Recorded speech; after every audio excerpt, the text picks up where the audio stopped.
Uh-oh. Yeah, this is like fucking monumentally stupid here. So this may be your clip. I don't know. Sorry. Was that supposed to be the GoldenEye theme? Yeah. Oh my God.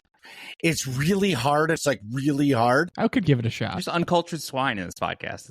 That's fine. Oh man, that's how I feel about you Android phone users. That's fair. That's fair. My friends give me shit in every group text, so that's fine. Hey, I'm Marcus. I'm Atrax. And I'm Nick. We are working class nerds. Cue the intro.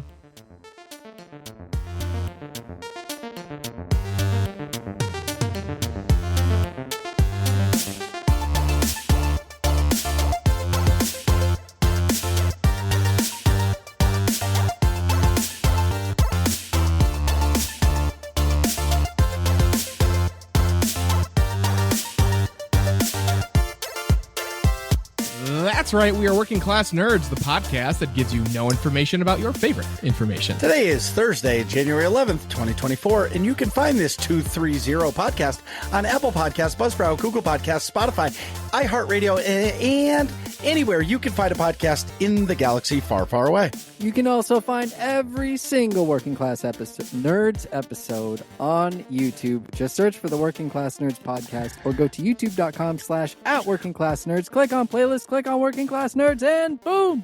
Every single episode right there, right for your listening pleasure. You can watch me completely fail at video games Tuesdays, Saturdays, and Sundays at kick.com/MarcusB814. And now, because Twitch allows multi-streaming, twitch.tv/MarcusB814. You can watch me play video games every Friday night at 9:30 p.m. Eastern, twitch.tv/A_Atrax. You can check out the new creative writing project from Doritos, all about the search for the deafening silence, in our Discord, the link for which is in the show notes below. And we're all on social media. I am at MarcusB814. I am at Atrax_A. And I'm at Nick Vern. That's NICKVR. And in this week's episode, joining us is a walkthrough webcaster, a shrine-solving Sherpa. He is the Grandmaster of Game Guides. Welcome to the show, SweetJohnnyCage. I do love alliteration, so thank you very much for that introduction. It's a pleasure to be here. You are very welcome. Welcome to the show. And what have you been up to? Playing a lot of World of Warcraft, somewhat ashamed to say. Resubbed a few weeks ago, and it's in me again. So I played this game for almost 20 years, and it's just, I figured I have nothing to play until Rebirth, so let's just crack out on WoW, and that was a giant mistake. So, what's Rebirth? Final Fantasy VII Rebirth. Which is the second part of the remake trilogy. Yeah. Sorry. Ooh. Part 2.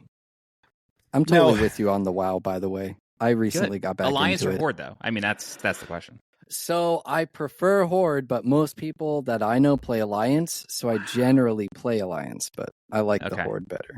I have played Horde before, but I've always rolled Alliance. All right. Fair enough. Well, you guys are almost friends there for a second. Almost. Yeah. The times that I played it, it's really funny because now fast forward to me playing these harder games is what I hate about Warcraft is that you die and you have to run back to your body. And sometimes it's a hike.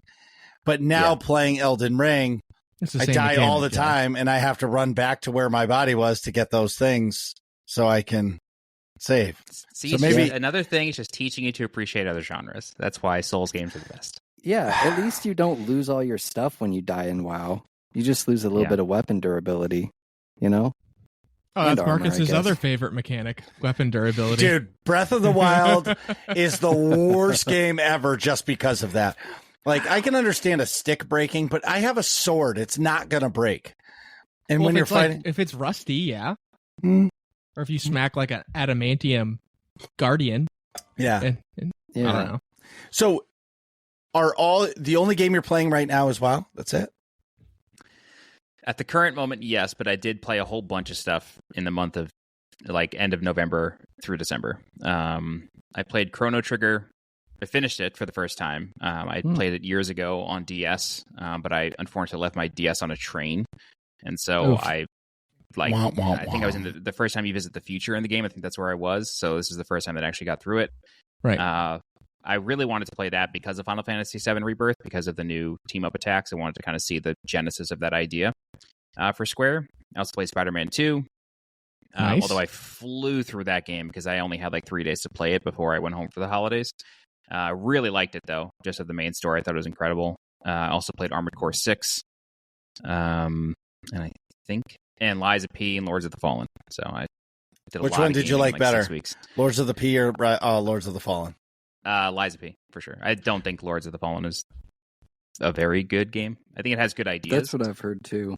But I think it just has the wrong design philosophy.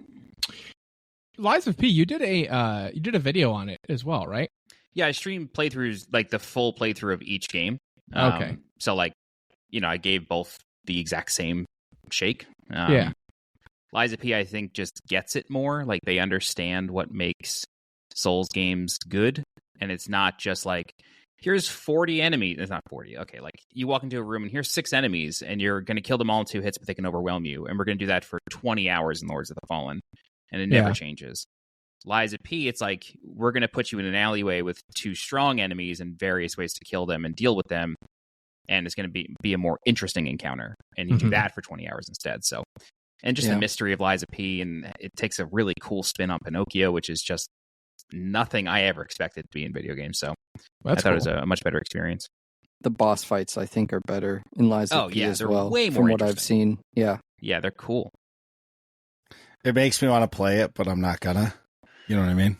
You should. You should. Well, I'll get there. Do it. Ring. You do it. Your Souls-like catalog is really big right now, isn't it, Marcus? No, I beat the Tree Sentinel. That's about it. F that guy. Well, I mean, like, you got to finish Elden Ring. You got Sekiro next. No, I don't think I'll do Sekiro next. I just bought that because that was on sale.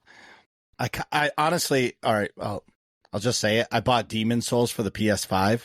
Ooh. Incredible game. Dun. And, well, it's perfect because I'll be able to play it on the couch. That is nice. You know what I mean? Yeah. But it's... Yeah. But seeing where all those ideas came from it's a little obtuse. It's like, it's a little arcane. Like, some things aren't obvious, and like quest lines don't make the tendency system in the game doesn't make a lot of sense. I have a guide for it if you need it. I was going to say, I think I scrolled through some of those. Yeah. But it is like going from Elden Ring back to Demon Souls, you're going to feel like a god because it's just easier. Once you finish one Souls game, the rest are a lot easier. Wow. Yep. Well, Johnny Cage, tell everybody where they can find you. We're going to ask this multiple times tonight. Yeah, so right now I have a YouTube channel, which is youtube.com/SweetJohnnyCage. That's one word, SweetJohnnyCage. And then I also have a Discord server. I don't have a vanity link, so you're just going to have to go to a video of mine and look in the description. I was on Twitter. I deactivated that at the end of last year. And that's it. Hey, really, truly, though, I'll be honest, all you really need is a Discord now. That's what I feel. Like, people who actually want to talk can find me, and like if they have questions, that's a place to go. Yeah, just like you, Marcus. Right. Like, it's just easier, and it just gets rid of all the noise and the weird ads that I'm getting now. Like, I still have a burner account that I just follow at Wario64 for game deals, but even the ads in there are just like, they're like from foreign governments. They're from like adult toy lines. It's like, yo, what is happening on this platform? I'm trying to buy cheap games. Like, I don't want any of this. So I just got off it. I get the like the gotcha gambling games. Those are all my ads all the time, and you're like, come on. Yeah. I don't do that. I'll be honest, I don't think I've gone on Twitter in like 6 months at least. I forgot I even had a Twitter. Yeah, I don't know why. We shouted out at the beginning of like every single episode, but I don't know. I just don't go on there anymore. I think it used to say you can find us on Twitter, and then we'd read the names. But and now it just says social media. Yeah. Yeah. I don't think any that of my isn't even true for me because Atrax_A is only my Twitter. It's not anything else. I'm pretty sure at Nick Vern is my Instagram, not my Twitter. I might have to follow the Sweet Johnny Cage trend and just kill it. Just kill it, man. Just never use it. It's not worth it. Yeah, well, I'll probably ditch my Twitter account. If I really want to make one, it's not like I follow anybody that I would like need to contact anyways. So like I'd be restarting no matter what. But I like Twitter just because of the ridiculous videos that I get to see, and they're ridiculous, and I laugh my ass off. yeah, but That's you can pretty just see the same thing on Instagram. I don't use Instagram. I know you. Yeah, That's fair. Storm and Norman keeps sending. You know, we had a group chat like me, you, and him stuff. He keeps sending stuff to the group chat, and I'm like, Marcus doesn't see this. You can just send it to me directly. Yeah, He's like, oh, I don't know. I just click the button. just click it. But And- go ahead. Anyway, A-Tracks, what have you been up to? Well, finally, after I think 2.5 weeks, I put out another Lethal Company video. I've had plenty They're so of good. recording stuff. Thank you.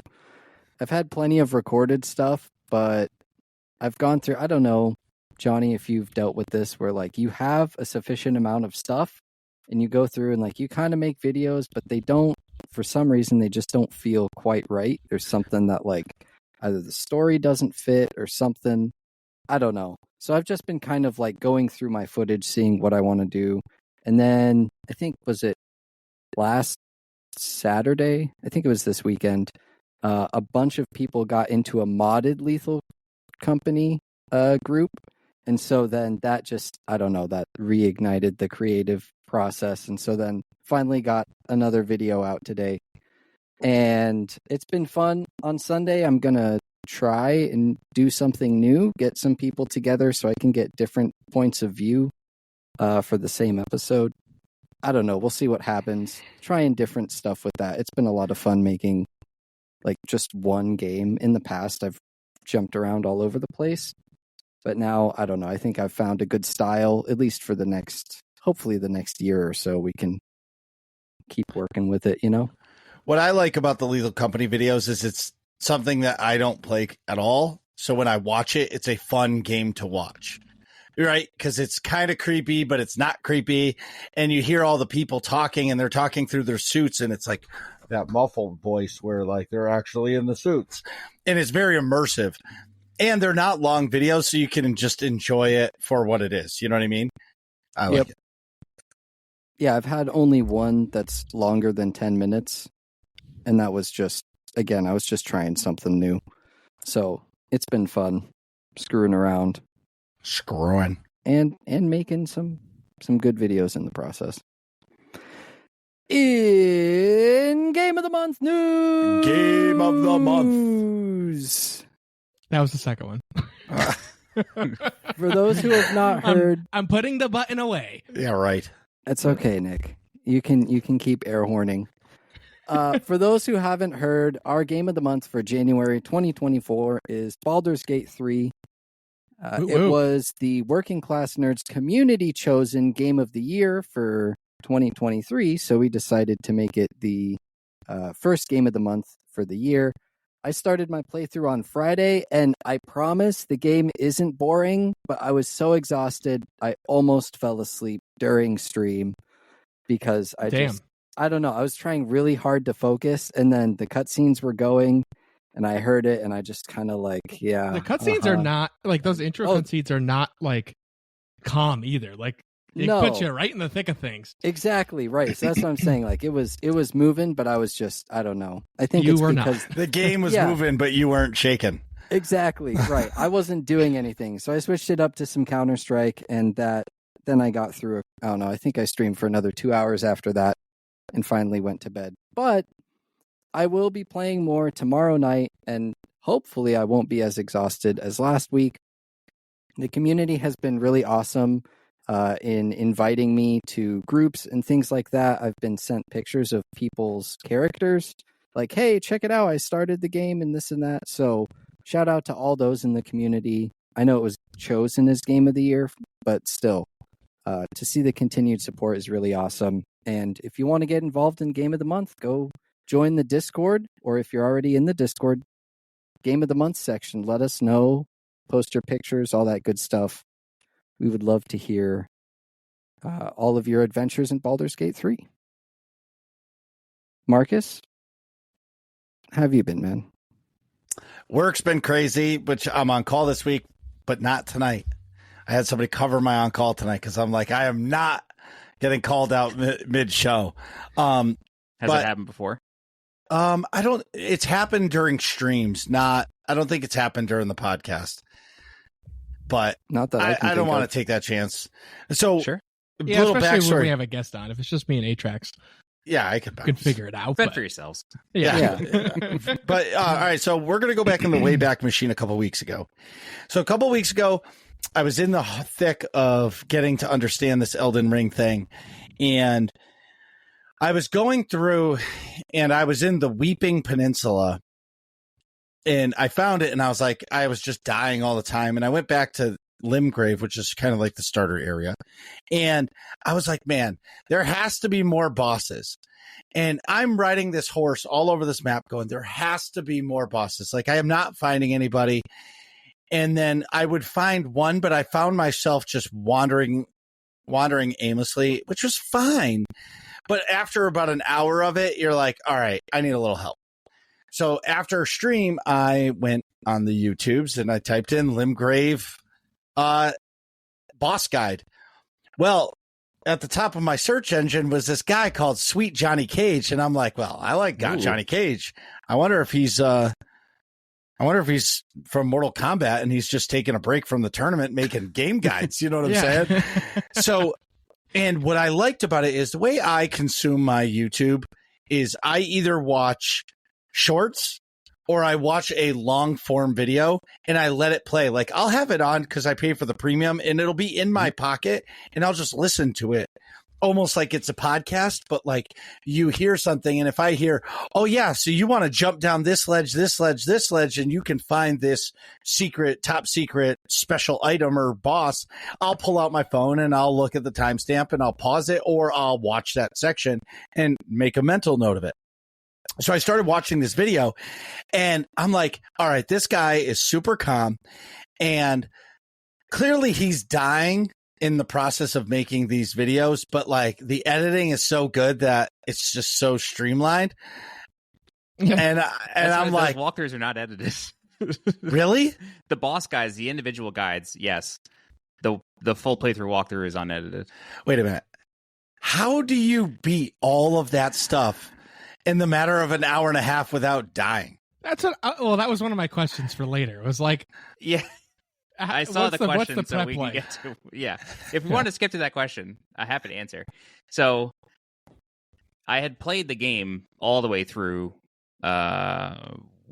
once, twice, maybe. I think maybe just once. I have a weird knack for remembering video games. Like, I can pick up a game that I played as a kid, and chances are I'll remember where most things are.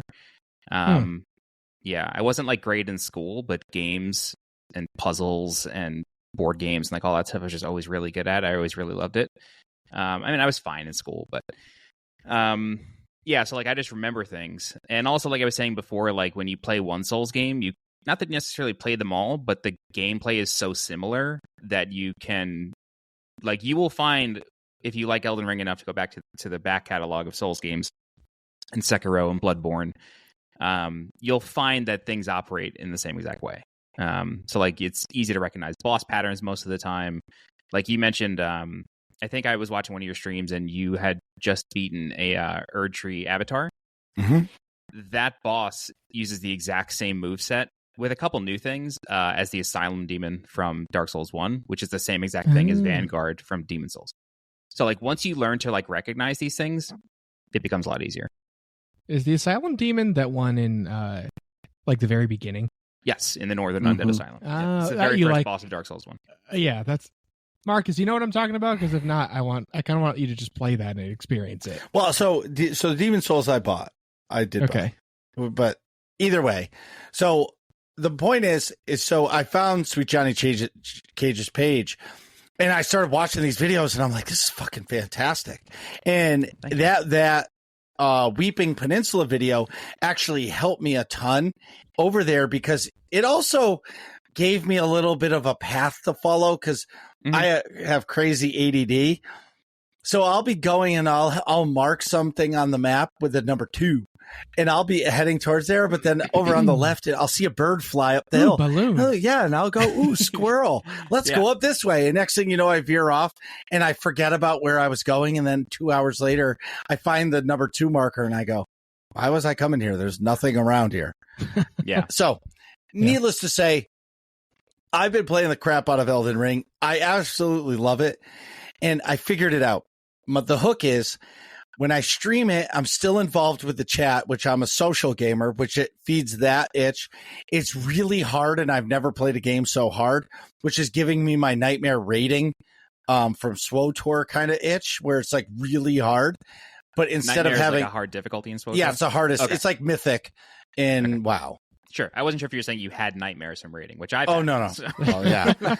Yes. But the hardest difficulty in that, it kind of gives me that itch, but it also gives me the social thing from streaming.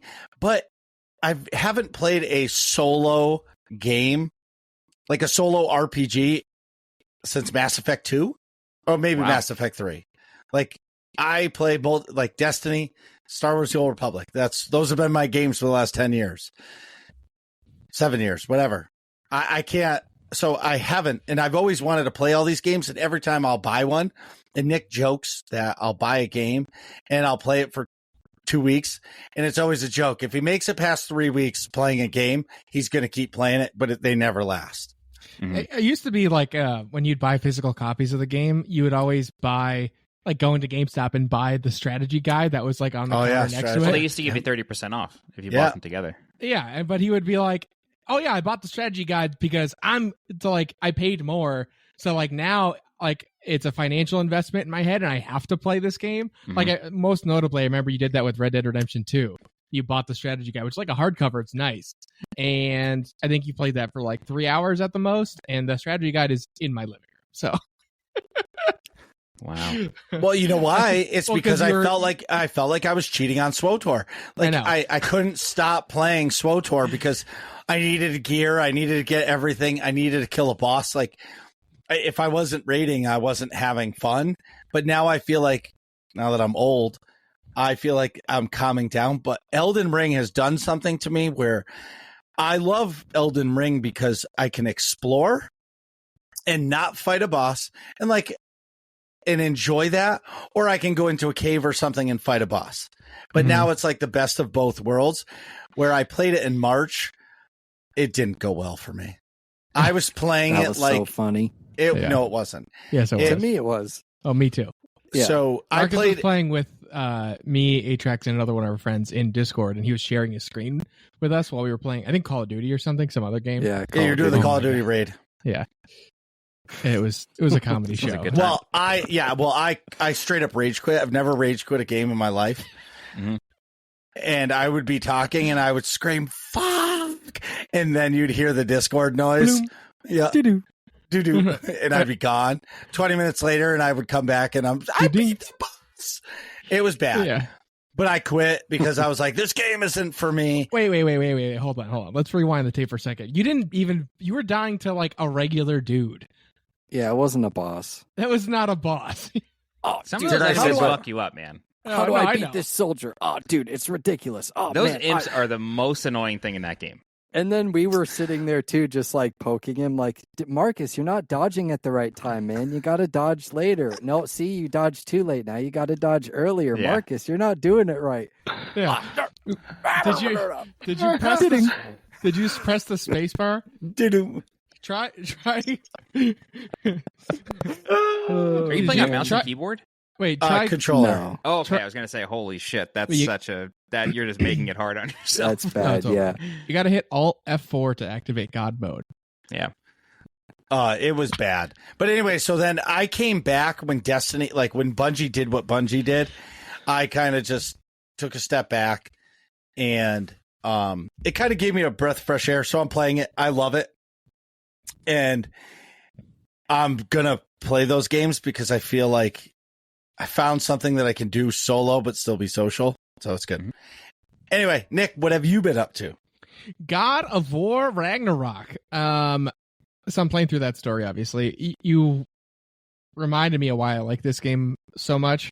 when you're talking about getting distracted in Elden Ring, because that definitely happens to me in like actual open world games too. But this is God of War is like linear enough to where I don't really get distracted, but like in the segment, you can that exploration's rewarded. Like you go find a side pathway, you'll find that extra chest with loot to upgrade your gear or whatever, and then you go back to the main pathway. So I like that a lot, but I wasn't sure like how far along the main story I am. I think I've probably played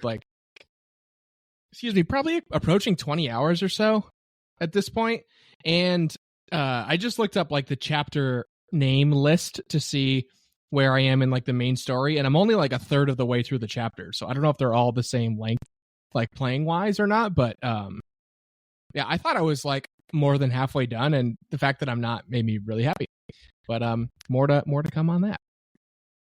Marcus, what do we have for AIE news? In AIE news, Tuesday nights is Clan Night, 9 p.m. Eastern in Destiny 2.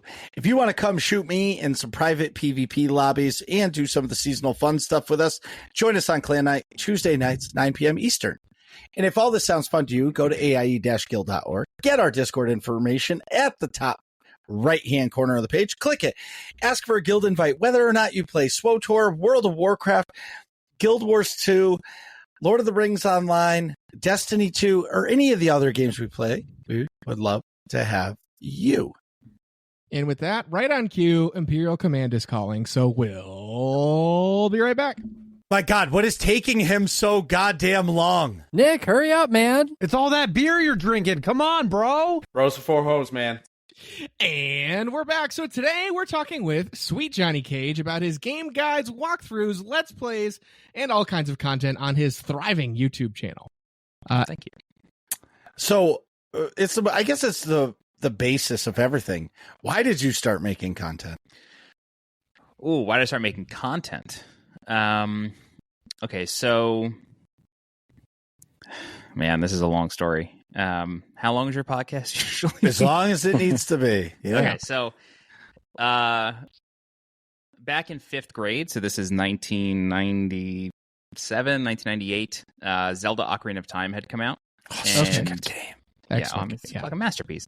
Yeah. If you like Ocarina of Time, you should love Dark Souls. It's the same game. We are still Z-targeting 30 years later, my friend. Like, Right. It's the same systems.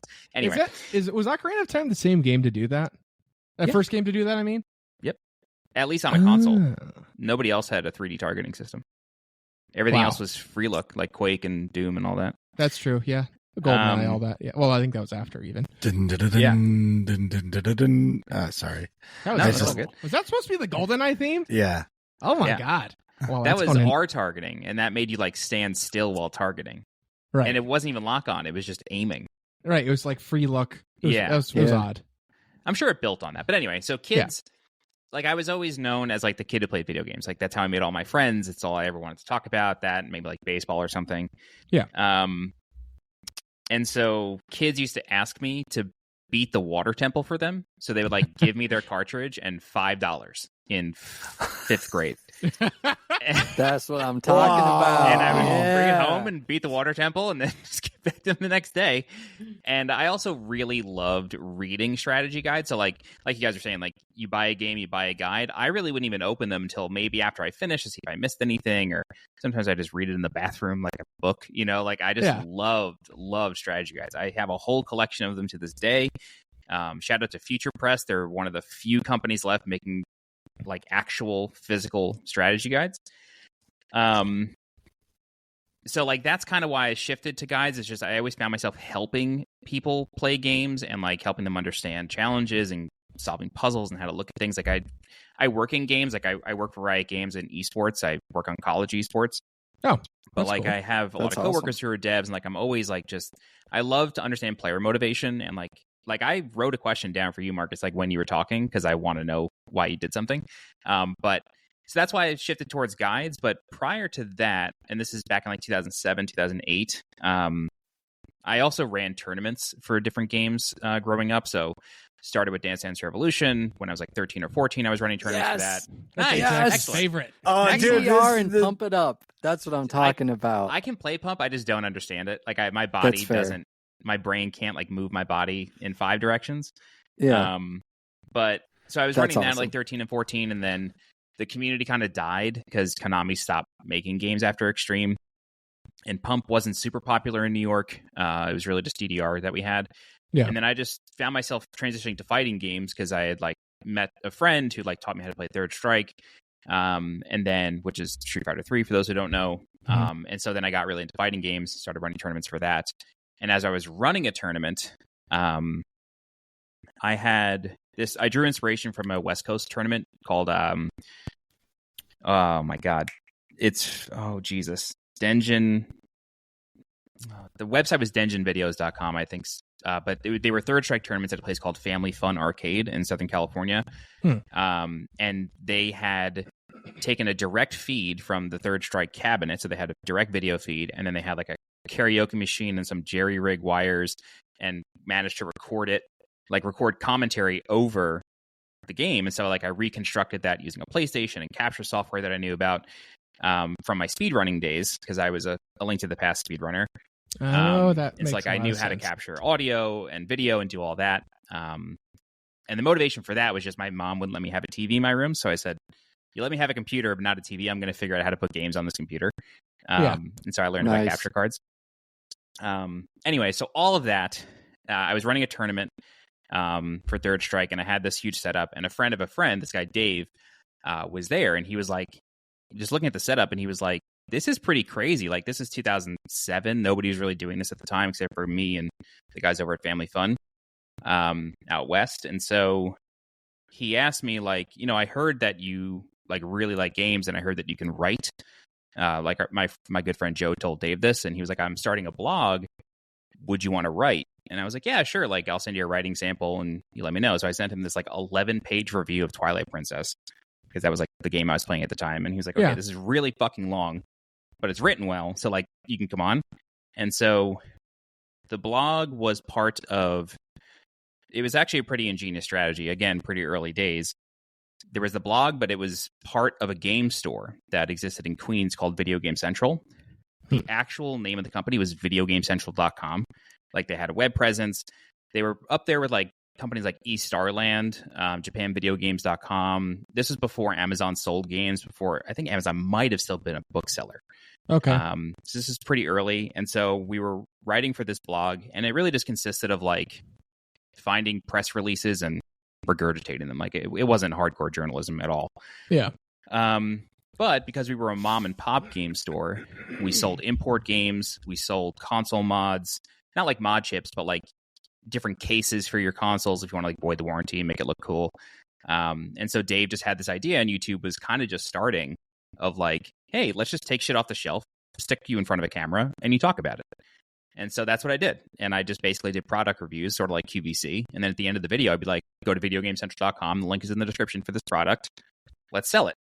And so we did that for a couple of years. The most popular things we had were like import systems, because Japan used to get a lot of crazy colors of PlayStations, especially, and we would sell them. So yeah, we just did a lot of that. Game reviews, tutorials, and like the stuff that I really liked doing were those tutorials. And some of the most popular videos that we did at my time at VGC was how to mod your PlayStation 2 with a flip top so you could play import games. And so that video had like a few 100,000 views, and this was back in the day that YouTube wasn't really a thing. So knowing that like that stuff was successful, and just my passion for making helpful content, I just started making guides. Like I said, it's a long story. I've been in this game a very long time. That's That is very awesome, though. Yeah. Wow. That was very interesting, though. My immediate follow-up is, where were you hosting these tournaments? Oh, good question. So the tournaments at that time were at a place called Castle Golf. This was in a town called Center Reach on Long Island in New York. I did 8 of them there. They were called Castle Fight Night. I was doing them like every 6 weeks, every 2 months. And then it got really large.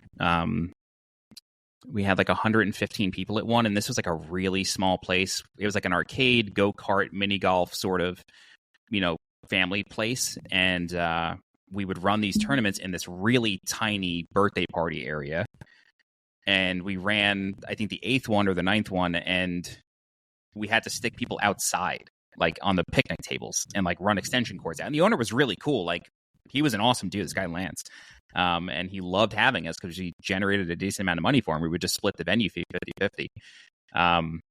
But we got too big, so I was like, the fire marshal's going to show up here and I'm going to get you in trouble. So I started running an event called East Coast Throwdown, which I started with a good friend of mine. Are you guys into fighting games at all? I love Mortal Kombat. Okay, so there's a fighting game player named Long Island Joe. He was like an Evo top 8 years ago. He was always like, he's a very close friend of mine. He would always push me to like run what we would call a major. He'd be like, dude, we'll do it. I'll help you, this and that. I'm like, I don't know what the fuck I'm doing. Like, but eventually Castle Golf got too big. So I was like, I guess it's time. So we rented out a hotel for a weekend. And then I ran that for 9 years. Oh, wow. And then, yeah. That's awesome. Yeah, we started that when I was like 18 or 19. No, now, 2008. I was 21. How much money could someone make off of a tournament like that? Not a lot. So for I like imagine there's kind of a lot of overhead and stuff. Yeah, and players. This is part of the reason I stopped, because like the community just kind of started to change, and I didn't like Street Fighter 4 that much. I didn't like the newer games. I was really disappointed in Mortal Kombat's revival, just from a mechanical gameplay perspective. I don't really care for that game. Street Fighter 6, I'm fucking addicted to though. I haven't played it. It's really good. Like Street Fighter 2 Turbo good? I would say it's Third Strike good. Like Third Strike to me is Christ on a cracker. Like it's just so good, and it's like the perfect game. And 6 is up there with that. Wow. It's like a very smart game. So how much money can you make from like a local? I may walk out with like $100, $200 on a really good night, but that's every 6 weeks, you know? But then like I've got to buy games, I've got to buy setups. But you know, for those locals, like a lot of times I would have friends bring their setups, and this was a time where like a setup was a wooden CRT from someone's grandmother's garage and a PlayStation 2. Like it was a lot easier. Yeah. Running what we would call a major, that costs in the thousands up front, because you have to rent out a hotel ballroom. You have to guarantee a room block. So like, just say I tell the hotel, like, hey, we'll sell 100 nights, 50 on Saturday, or 50 on Friday, 50 on Saturday. If we don't sell those nights, I'm responsible for it. So like, I've got to pay that, which is always a terrifying endeavor. And the first year we did owe like a couple extra $1,000. Somebody also broke a fucking window, which was insane. Like they opened a window that shouldn't have been open. It's like, how the fuck did you even open the window? Anyway, yeah, that was like an extra $1,000. In the later years, probably like ECT, like 2014, 2016, between Joe and I, we might leave with like $3,000 between the two of us in profit, but then that goes into next year.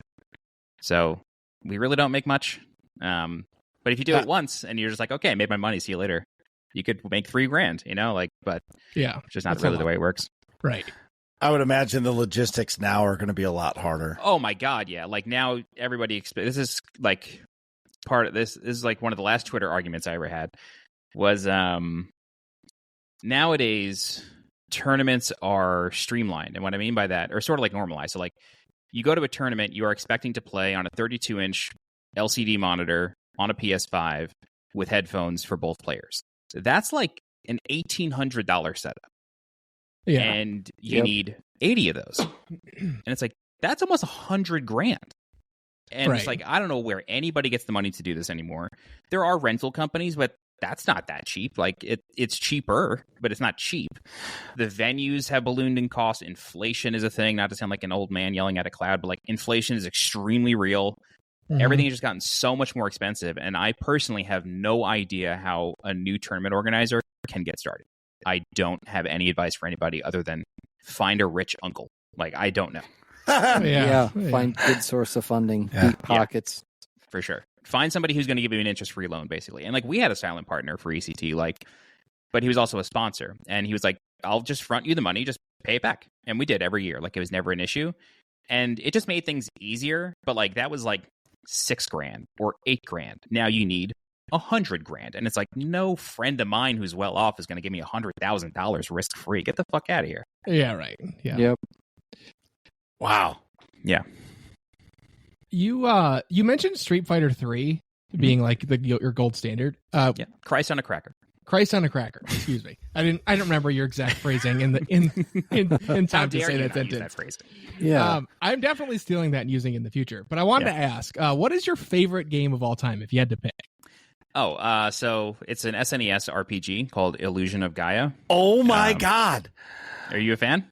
Oh my God. I haven't heard that game's name since I was like this big. Yeah, it came out in 94, 95, so I was like 7 or 8 when it came out. Huh. And it's just a Link to the Past, kind of. It's the same sort of top-down, if you want to call it an action RPG of the 90s, that's what you can call it. The reason I love it so much, though, is it's the first game that I played that had like a story that impacted me. It's like this kind of crazy story, but it takes place during the Age of Exploration, which is like the 1500s. And it borrows a lot of real-world myths and real-world places. So it's about a kid named Will who goes adventuring to the Tower of Babel with his father, who I forget his name, and his dad goes missing, and then Will just wakes up in his hometown and like doesn't have any recollection. But then he starts to see portals to like another plane of existence, and then he meets Gaia, which is like the Earth Warden or whatever. Yeah. And then he goes on this adventure to the Tower of Babel. But along the way, he makes friends. It's not a party system. It's just one person you're controlling the whole time, which is Will. But it's a bunch of kids, but they have like very deep stories, and it deals with like big issues like slavery, starvation, greed, capitalism, even socialist issues. And it's just like, but it takes place in real world places. Like you can go to Angkor Wat in this game. And as a kid, I thought that was a made up thing. And it wasn't until I was looking at a 9th grade social studies textbook and it showed Angkor Wat in Cambodia. And I was like, that's fucking real. I got to go there. And like, I one day want to go to Cambodia to go to this place, but you go to the Great Wall of China, you go to Incan ruins, you go to the Nazca lines. And then it starts to take this like somewhat supernatural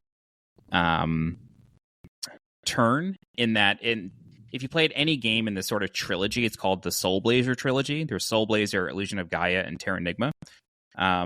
They all sort of deal with God in a way, or some sort of like good versus evil, but on a God sort of plane. And so like the boss of both Soul Blazer and Gaia is Dark Gaia. Like it's the same end boss, but very different. So yeah, it's just a really cool game. The soundtrack is fucking outrageous. It is so good. And when I was playing Final Fantasy 16 last year, during the Bahamut fight, halfway through the game, like the actual Bahamut fight, there are elements of a song from Illusion of Gaia. And like I recognized it immediately. I was like, holy shit, this game is still influencing people. It's so good. That's cool. Yeah. Wow. That's an awesome answer. Well, yeah, definitely. Now I want to go play this game. I can't recommend it enough. I cannot recommend it enough. You know, it also if came it's with a on T-shirt Steam. when you bought it. It came with a fucking T-shirt Oh, that's attached cool. to the box. What? Yeah, from Toys R Us. Swear to God. Toys R Us. Yeah, oh man. my God. I wonder how much a sealed copy of that goes for now. It With was the shirt, it's like a couple hundred. I was going to say more now. I Really? remember I was at a game show, and that was one of the top price SNES games that were graded because it's hard to find. It was hard to find back in the day. I'm sure you can go to eBay and find one, get a copy for, 30, 40, $50. But Right. still, can you imagine a game from 94 still selling for $50? So I don't believe a lot of these ratings just because of all the scams. But on eBay, a 85 near mint is $1,500. Who knows if that's actually going to sell? Jesus. Right. But yeah, I actually have 2 copies of it. My dog ate one. It still works. And then an ex-girlfriend gave me a not sealed, but like a full, complete inbox copy Oh, nice. for her birthday. That's a good gift. That is a good gift. Treasured. I will Fun- say that also goes to show the durability of old games, because if a Oh, dog yeah. got to any new game, it would be completely screwed. Oh, yeah. yeah, it'd just be Yeah, gone. the SNES cartridge is holding like a tiny piece of copper, but like the Right. whole shell is nothing. Yeah. Right. I bought a FC Twin back in the day, Mhm. and it plays Nintendo and Super Nintendo. It was a great system idea, but the controllers were terrible. Yeah, those Hyperkin systems. We sold a lot of those at Video Game Central, actually. The FC those Twin controllers are garbage. But the nice part is you could buy the authentic SNES controllers And it would work. plug them in. Yep. And it would work. But though, like, if you ever want a retro system, I think there was like FC came out with one that had Sega Genesis, Super Nintendo, and regular Nintendo in it. Yeah. Like, you can't go wrong for the amount you're going to play it that. scratches an itch. Like, it's Right. Yeah. Pull out Excitebike just to make a track real quick. It just sort of sounds like shit when you're playing it. Like, that's really the only drawback is the sound chip in those is really, really bad. Wasn't But it it definitely terrible scratches an itch. for all of them, though? I mean, Yeah, it's like Super comparatively. Effects games have a hard time on those systems. Those Yeah. get real weird, real fast. Yeah.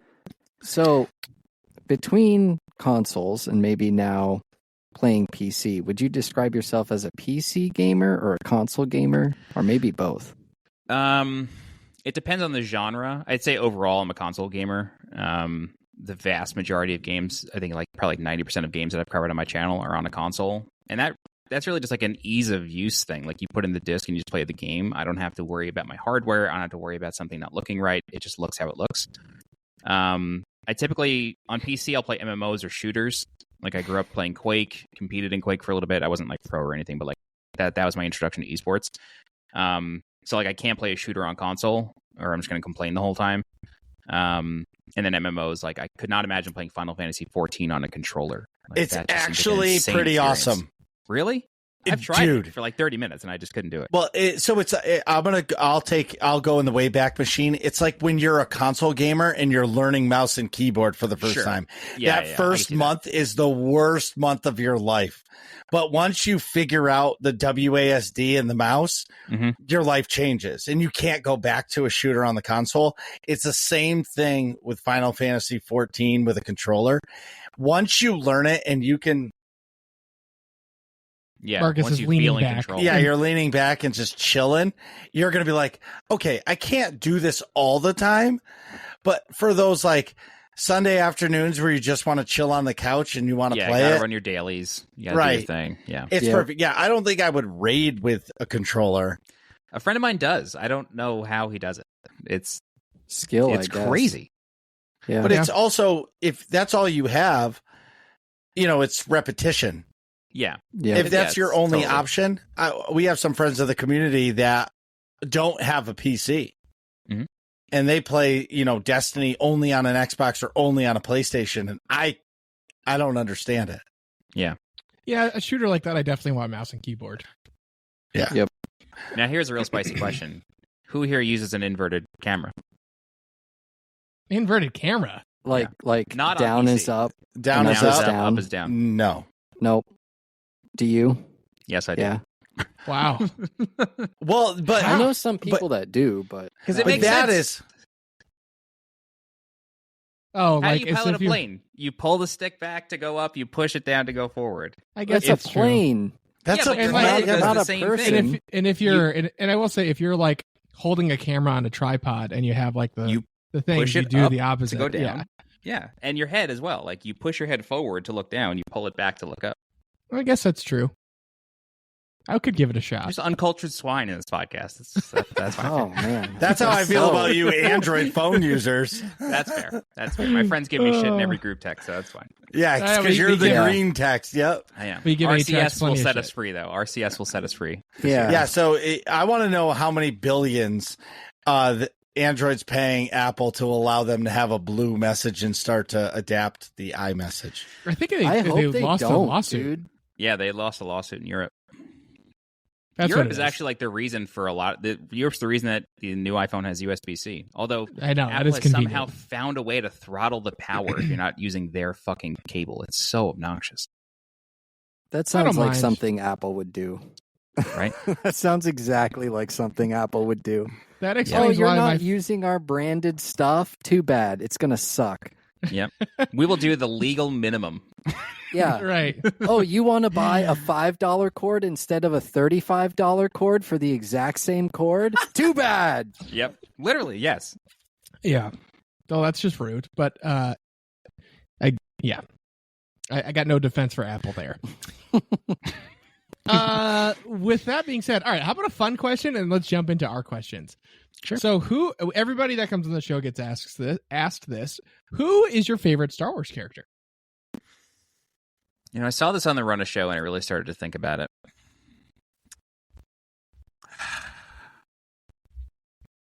Maybe, if we go classic, it might be Han Solo, but Luke is so strong. Newer stuff, I would say Jyn Erso. Jyn Erso's a great pick. Jyn Erso's cool. Daughter of Galen Erso, as she says 6 times in that movie for some reason. I just love Rogue One, so I think Jyn is really good. I think Felicity Jones did just for the record, she's really hot. Oh my god, I knew that was coming. Yeah, I saw that one coming. In insert Marcus being like, she's really hot. Any powerful or I guess power. That's not true. Necessarily powerful like in charge female. Marcus. No, that's not true. No, that's not true. I don't think Ahsoka's hot. Yeah, but that's not the same. I'm talking about like attitude, like the ISB agent. Yeah, like assertive, bossy female. Marcus is all about it. Yep. There's a lot of psychology here we can unpack. Yeah, we need to bring Doc on for this. Yeah. Oh wait, can I just give a shout out real quick because it's popped in my head? Shout out to Dr. Gameology, just made YouTube partner. Whoa! Woo-hoo. Nice job, Dr. Gameology. I forgot to mention that earlier. That's a great pick. Atrax, who's your favorite Star Wars character? I forgot. I feel like it almost changes every time people ask me, but it's usually between Obi-Wan or Darth Santa. Oh my god. Yeah, I honestly wasn't even thinking of Obi-Wan. He might be my favorite. Also, Ewan McGregor is one of my favorite actors of all time. And Alec Guinness as well. Like, it just does such a fantastic job. I think the most popular answer is Obi-Wan, typically, from folks. I thought it was going to be Obi-Wan because I think it's your channel trailer, you say, hello there. That's deliberate. That's like the first thing you say. Hello there. I love it. Hello there. Grievous. Hello there. Welcome to my channel. Yeah, one time I was with my friend Joe, and his girlfriend said, like, oh, well, from a certain point of view. And me and him both looked at each other and said, a certain point of view? Like, quoting Return of the Jedi. And she was like, you guys are fucking crazy. Like, how did you just do that? Yeah. It's funny. Marcus, who's your favorite character? R2-D2. Classic. He's the only one who knows the whole story. Oh, that's an interesting way to put it. I don't look at it like that. I look at it as he's always there. He doesn't need the Force, and he's always helps all of his friends. Yes. My favorite is a combo between the two, and I'll keep it as shorter. Oh, God. Here we go. Shorter than I usually do. I like Grand Admiral Thrawn is really cool, but also Darth Bane. It's the one who started the Rule of Two. It's a cool book trilogy if you ever want to read it. So I think the only Star Wars books that I read was Glove of Darth Vader, which I thought was an interesting inspiration for Force Awakens with the helmet. And then there was one other where it was Luke and I forget his wife's name, but he was training Marjade. her.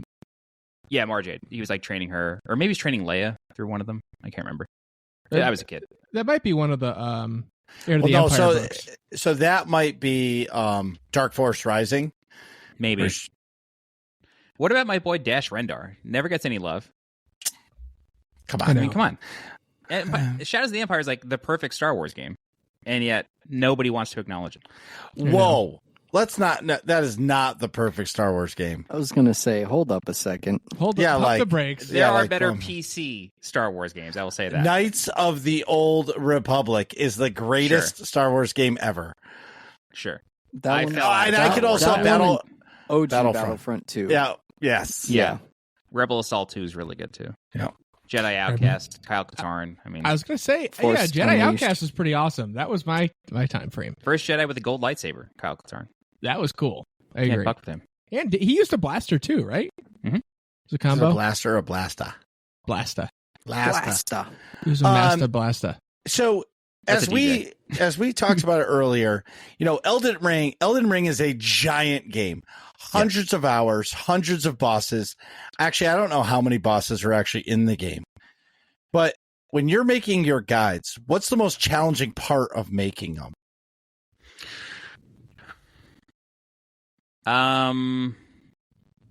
Most challenging part of making like a boss guide? Yeah. Determining how much time to put into it. And like a really good example of this is the guide that I have for Melania, which is I think 40 minutes long. My guide for the final boss of Sekiro is quite long as well. I think it's like 20 minutes. Determining like how deep to go, because like a lot of bosses in Elden Ring, like you'll find this. I'm not trying to spoil anything for you, but you will get really used to some bosses, and like you'll start to see like patterns in other bosses that are borrowing from bosses. Like it's just cost of doing business in games. Like you make an open world game, some things are going to repeat. But then you have bosses like Melania, who I don't know if you know who she is, but she's got like 30 different attacks or something like that. And then she has a second phase where everything changes and like she's harder to see just visually looking at her. She doesn't disappear or anything. But so for bosses like that, where it's like this super endgame boss, then I will take the time to like edit the video, put it in complete slow motion, and like describe each and every single attack, just because they can all kill you. But then like there's other bosses where it's like, oh, this is a 3-minute video where I'm just going to talk over my kill and then try to describe it as best as I can. Mm-hmm. So yeah, it's always just like determining how much time to put into something, because I make the guides as I'm playing the game, and I really just want to play the game. Where I appreciate that is I went into a cave, and your guide, it was that stupid cat sphinx thing with the giant sword. Yeah, the Erdtree Burial Watchdog. That's not a dog. Yeah, that's not a dog. And I went in there, and all of a sudden, so I watched the video, but I didn't realize it. All of a sudden, these little green stone things start chasing me. Yeah, and I was like, oh shit. And I died. I was like, those motherfuckers. And I hate them. They're probably right now the worst enemy for me in the game. But anyway, I remembered the video, and you're like, just run around in a circle. And you just kill them as you go. It's There's no time limit. Yeah, just run around in the circle. And I did it. And I was like, oh, now I got to go back and watch all these videos, because this just helps a ton. I'm glad that was helpful, for real. Like those games do a lot to like overwhelm you and to make you panic. Like the Erdtree Burial Watchdog's moveset is delayed. Every hit is delayed, or it's almost instant. So like it's really just fucking with your timing the whole time, but it's slow. And so if you just get away from it, the imps will catch up to you, and they're pretty annoying to deal with, but you can at least like just see that thing in the distance, and it's nowhere near you, so you have time to like calm down and deal with it. But yeah, there are several bosses in that game where you go through the fog door and it's just in your face, and it's like, well, how the fuck is supposed to know that? And then the stone troll or something.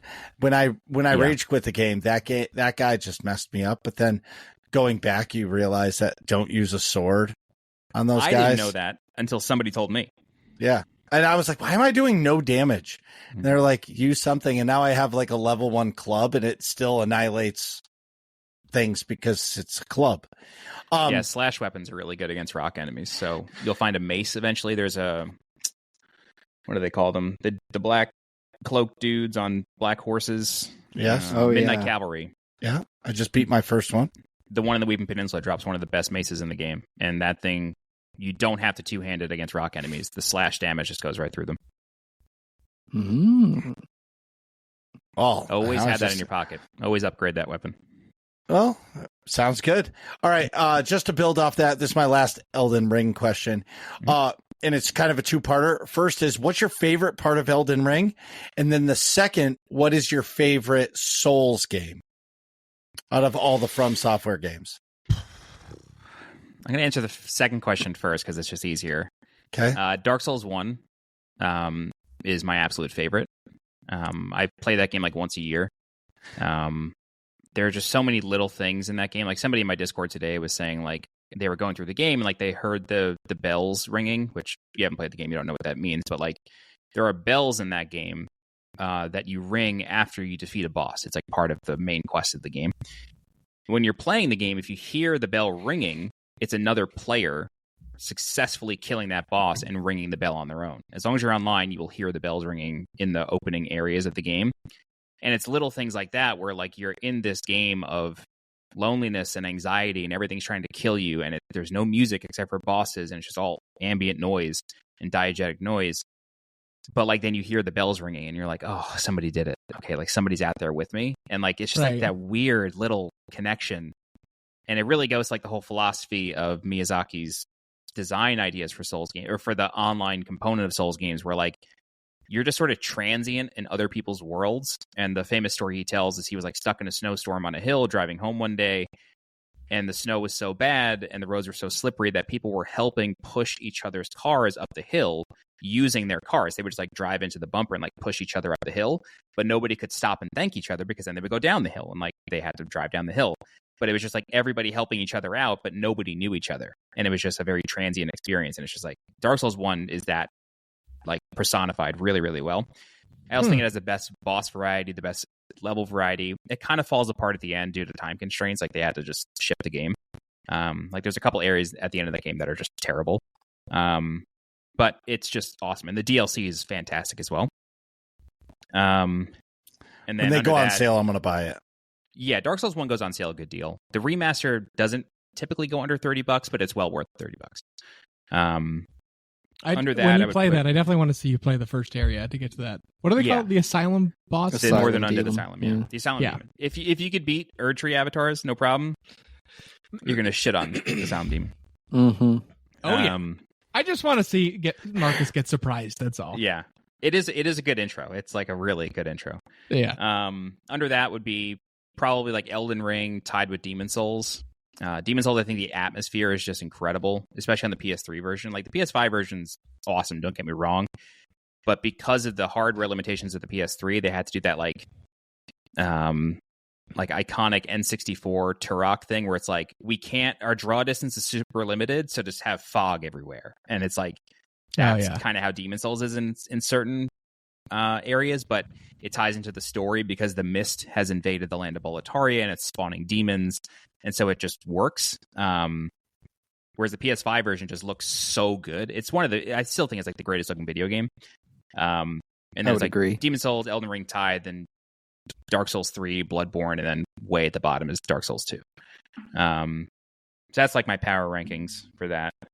My favorite part of Elden Ring, like, do you want like a favorite area, favorite boss, or just like what's your favorite part? Yeah, just like when you close your eyes and think about Elden Ring, what's the first thing that comes to mind that brings a smile to your face? The sense of wonder. This is why I like Breath of the Wild as well. You're just out there. You don't really have a direction. You have a goal. Like in Breath of the Wild, your goal is kill Ganon. Like it shows up on the screen as soon as you finish the tutorial, and it's like, okay, how do I do that? But it's just like the game's not going to tell you. And you're just supposed to wander the world and figure it out. Elden Ring is that on steroids. And so, like really angry steroids. So one of my favorite things in the game is a quest line that you do having to do with this guy named Blythe and Ronnie and E.G. and like a bunch of other people. And it just sort of unfolds in this really crazy way where like, and I'm being very careful not to spoil this for you because you should absolutely experience this on your own. But basically, you're told of a location and people are looking for it. And you meet this guy named Blythe. He's like this half wolf, really cool dude. Did I meet him? You might have. He's in. Did he help me Limgrave. with the Bloodhound Fang guy? Yes, that is him. Blythe the half wolf. So that's like part of the quest. But the cool thing about Elden Ring is like you can pick up quests 3/4 of the way through and it doesn't matter. You just kind of miss some dialogue and some storytelling and world building. But the actual quest objectives will always be there up until basically the end of the game. But yeah, there's this quest for this location that everyone's looking for, Blythe included. And the way you end up discovering that is by defeating a certain boss and something happens. And it's like, as soon as that thing happened, I knew what it meant. And like, you are looking for this location, like not the entire game, but my first 30 hours, like all I was trying to find was this one area. And then I beat that boss, something changes in a specific, like you just see something happen like in the sky and like something goes somewhere. And I was like, I know exactly where that's going. And then I went and this whole thing opened up and I was like, holy shit. Like this is fucking crazy. And then there are other moments. Have you been to Shiofra River? Siofra River? Okay. I don't know. I'm not going to say anything about it except that when I found that, so I tell this. Wait a minute. Is that the place underground? You go into one of those like round temples and you go down? Okay. So I found a river and I again, I was getting annihilated by these things. Sure. Yeah, So I everything just down there started is pretty tough. sprinting, and all of a sudden I found a Grace, and then I was like, there's a Grace down here. So I pulled up the map, and it was giant. Yes. And there's all these rivers connecting. Yeah. So, I had the game.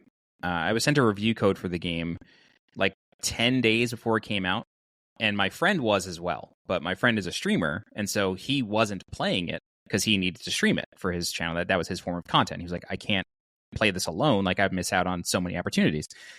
Me, on the other hand, I was like, fuck it. Like, I'm making guides. I'll just record it and post it live when the embargo's done. And so I found Schiefer River, and I like called him up, and I was like, I can't tell you what I just found, but this game is fucking incredible. Like, it blew my mind that there was like a night sky underground in this random elevator shaft. Like, the game does nothing to indicate to you that this exists, and it's never teased. It's never really shown. But then once you find that, you start to see it in other places. And like, that's not to like rip off, like take a Bloodborne quote, but like, it grants you eyes in a sense. It's like, you start to see that the world is not what you thought it was. Not in a bad way, but it's just like there's so much more here than you originally thought. Like, you thought this was just some medieval setting. No, we're going to get fucking weird with it. But it's all going to make sense, kind of. You're going to be able to piece it together as you want. But like, the more you like discover these areas, the more memorable the game becomes, and the more memorable the experience comes. I refer to these games as like lobotomy games. Like, I wish I could forget them and play it again for the first time. Because that sense of wonder is just so incredible. And having to do it alone, not being able to talk to anybody about it, was fun, but also really frustrating. I bet. It's a great answer. Especially with no guides, no nothing available at all. So if you get stuck, you are the one to figure it out. Yeah. That's awesome. Also, too, getting a review copy is got to be fun because you're playing it when nobody else is playing it. It is fun, and you realize like the ghosts, the player phantoms that you see are either other reviewers or developers. And like, I knew a reviewer who was playing it, and I like kept hitting him up. I was like, I don't want you to spoil anything. I'm not trying to spoil anything for you, but did you find this? Because I found this, but the door's not open. Did you figure out how to open that? And he's like, no, man, nobody was there when I was there. I just fucking left because I got to get through this game. And I was like, all right, we'll figure it out together. Huh. Wow. That's awesome. That is awesome. Really awesome. I feel like I had a very unique experience with the game. Absolutely. So, yeah. And playing the network test prior, like, I got invited to that. And then after that ended, it was only available for like 3 or 4 sessions over a specific weekend. We learned how to like jailbreak our PS4s and then continue playing it. So I went through Limgrave and the opening of Stormvale Castle like 50 times. Like, my friend he made it his own mission to beat Margit just by parrying. And like, he did, because we were just so fucking bored because we didn't want to play anything else. But we had to wait a whole month for this game to come out. So we just kept playing the demo over and over and over and over. I get That's it. awesome. I've done that before. Not for like a review demo, but like a regular demo. Just a regular demo. No, this was like a public demo. Like, you can still download it. It's out there. That is awesome. Sweet. Yeah, that's... The game is wild. Marcus, you want to ask your last question, or do you want to keep... I'll wait. Circle back. That's I've kind of figured theming wise it makes sense. I kind of already asked this question earlier in the show, but I'll just be thorough, I guess. I was looking specifically at your Link to the Past walkthroughs when I thought of this, but now that you've told me you've played it a whole bunch before, like, I want to ask, where do you typically get all the information to like 100% a game in such a way that like you can finish it in one session to record it like that? Yeah, Link to the Past that's a unique scenario. I'm sort of cheating with those videos because, like I mentioned before, like, I used to speedrun that game back in like 2004, 2005. Right. Okay. I remember playing that game as a kid quite a lot. That was one of my first video games, along with Super Mario World. And as a kid, I could never beat Misery Mire, which is the 6th dungeon, I think, with the one in the swamp with Vitreous as a boss, the big eyeball. I could never beat that dungeon. I couldn't figure out that there was a bombable wall in the dark in the basement Like I got to Okay. the end of the dungeon, I just didn't know. And I remember there was a kid who lived across the street from me who was like probably like 8 or 9 years older than me, and I would ask him to play it for me to show me what to do because I knew he had beaten the game, and he just refused, which Oh. is kind of shitty. Like now that I'm thinking Yeah. about it, it's Yeah. like Like, help who this cares? 4-year-old out, man. Like what are you doing? I'm Anyway. calling him out that he never beat the game. No, he Oh, did. there 'Cause- you well, go. maybe a friend beat it for him because I saw his cartridge one time. Like I played his. Okay. But I went to Turtle Rock because I already had the cane, and I just couldn't get into Ganon's Tower. Right. But I was able to beat that game as a kid and find pretty much everything, except for the 4th bottle. I remember always eluded me. But then Prima, I think it was, had a guide. It was in black and white, and it was like the size of a novel. Like it wasn't a big hardback book or anything like that. Mm-hmm. And I think I was just in Electronics Boutique or Funko Land, and I just read it. Funko Land. Yeah. Oh my Dang. I'm old. God. Bro, I'm old. I'm 40. All Funko Land. I'm 36, so right. we have similar memories. But yeah, I Yeah. remember just being in Funko Land, just reading the Fun- book and be like, oh, it's in a Funko purple Land- chest. I got to bring it to this guy. So Yeah, Funko Land was the first place around me that you could trade in a video game. Yeah, for sure. I also didn't have a lot of games as a kid, at least until I was like a little bit older. And so I would just play the same games over and over and over and over again. And Yeah. that's like how I got good at video games, was just necessity. Yeah. So, yeah.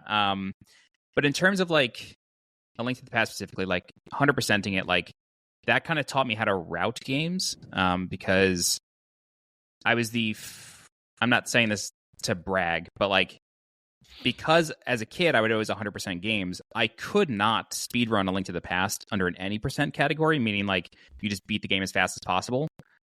I couldn't survive the game on 13 hearts. Like I'm used to walking into Ganon's Tower as a tank with 20 hearts, the blue mail at that point, gold sword. Like I'm used to that.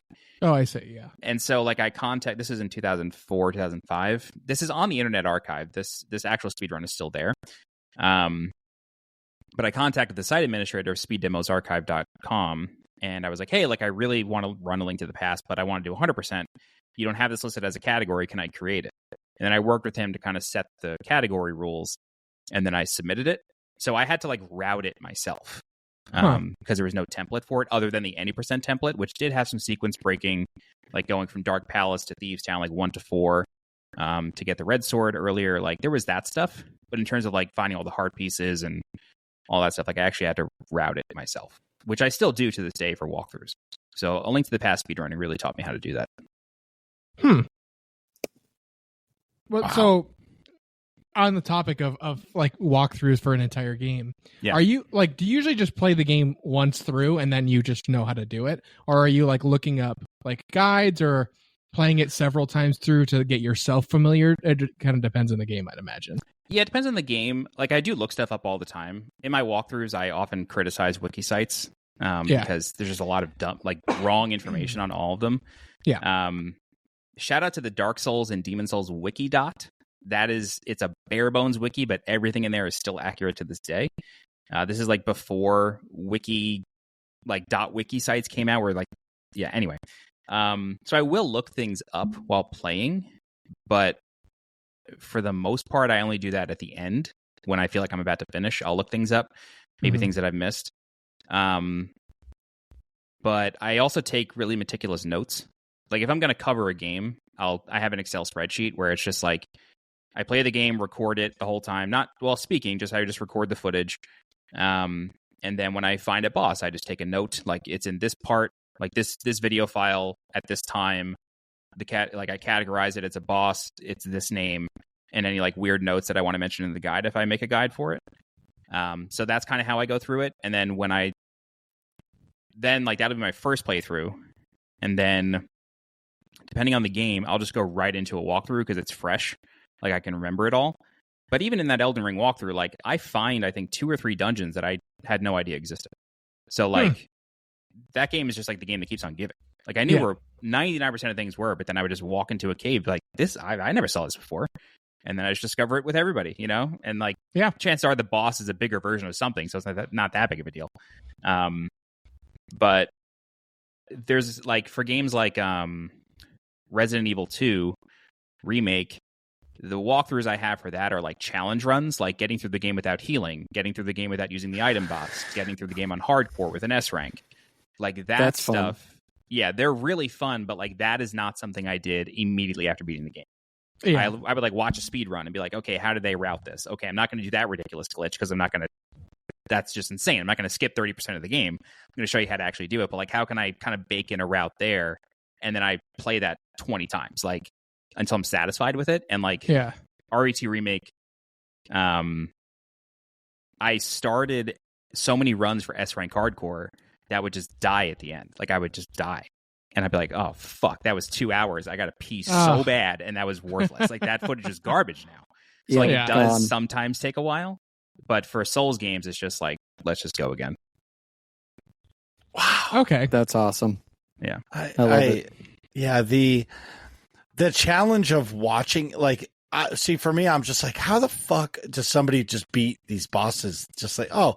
And I mean, I've died to them all like 80 times in Well, my yeah. first playthrough. So, yeah. Yeah. Well, it's funny in the guides, you're like, oh, wow, I really messed that up.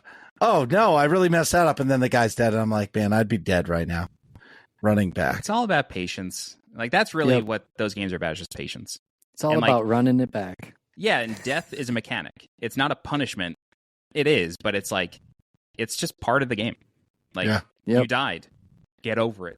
Try again. Why did you die? Like, actually think about why you died. And that's where I think some people fall off, is like, they die and they're like, well, I just got punished really hard.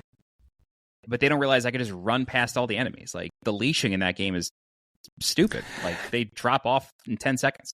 Your videos have taught me to do that, because I never knew that. Yeah. Now I'll run into a cave and I'll just run to the end. Yeah, my whole thing is like, the game is typically balanced around you killing everything your first time through. And then you're going to be powerful enough or high enough level by the time you get to the boss. So why bother? Like, why bother doing it all again? Unless you want a specific drop or something. This is just proof that Marcus will listen to a YouTube guide, but he doesn't listen to his friends at all. You never listen to your friends. Dude, why am I Why dying? do you never listen to your friends? Bro, just run past them. It's not that big a deal. You don't have to fight every enemy to get your runes. Just run past it. Oh, dude, no, I have to fight. I can't. It wouldn't be here if I didn't was supposed to fight it. 10 days later. Oh, dude, I figured out my problem. I watched this guide, and now all I have to do is just run past all these enemies. Like, that's what I said, dude. Come on. I've lived this experience, so no judgment. I'm not. Yeah, it's okay. They are the reason, it's my fault that I rage quit, but it was their fault because I rage quit. Yeah. Dude, I I was not Dark Souls ready. 1. I stopped Same playing Dark here. Souls 1 for like a year. I wasn't ready. Yeah. I threw my Yeah, Dark Souls 1 exactly. game disc so hard it stuck into the wall. I was that bad. Wow. I've never thrown a controller. I was Although as a not kid, I used to happy. bite my hand, but I've never thrown a controller.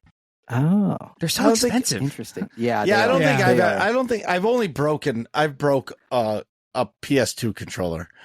Wow. How was that, man? I was that. You're one of those crazy. people in my comments who's like, I just broke my fucking controller. No, I'm like, now how? now at 40, like this $70 controller is not getting broken. That's sacred right there. Right. Yeah. How old were you when Absolutely. you broke the PS2 controller? Roughly. I don't know. How many years ago? How many years 20 ago years was a PS2? Yeah, 20 years ago. So 20. 2001. I was probably like 17. That makes sense. Yeah. Like I figured like late puberty-ish. Oh, roughly. dude, I don't remember what I was playing. PS2. I don't remember, but I snapped a controller. Killzone, SOCOM. Oh my God, Killzone! Yes, Kill- yeah, you were. Oh, Killzone was You were- PS3, I think. Oh no, that was PS3. Must have been SOCOM. Mm. No, it Yeah, that's a wasn't good point. SOCOM. SOCOM was great though. You know what? Yeah. It was a PlayStation 1 controller. It was Castlevania Symphony of the Night, Ooh. and I was. It's I kicked one off of- my channel with that game. So that is one of my favorite games of all time. It's probably 1 and 2. Mass Effect 2 and that one is my favorite game. But my point is, when the castle goes upside down, That's and the I had biggest to go back twist. to oh, dude, when that happened, I was like, what? And then every enemy is like triple times as hard as it was. Yes. And you're like, one shot and you're dead. You're like, when did this happen? Mm-hmm. I need to get good. But anyway, when I went back to the library inverted, and it was those flying books they were Yeah, destroying me. That's how I did it. I mean, they cheat. They go through the wall. That's not fair. No. Yeah. It was all D-pad back then. Where I work, so like I said, I work for Riot, and in our bathrooms, it's video game music.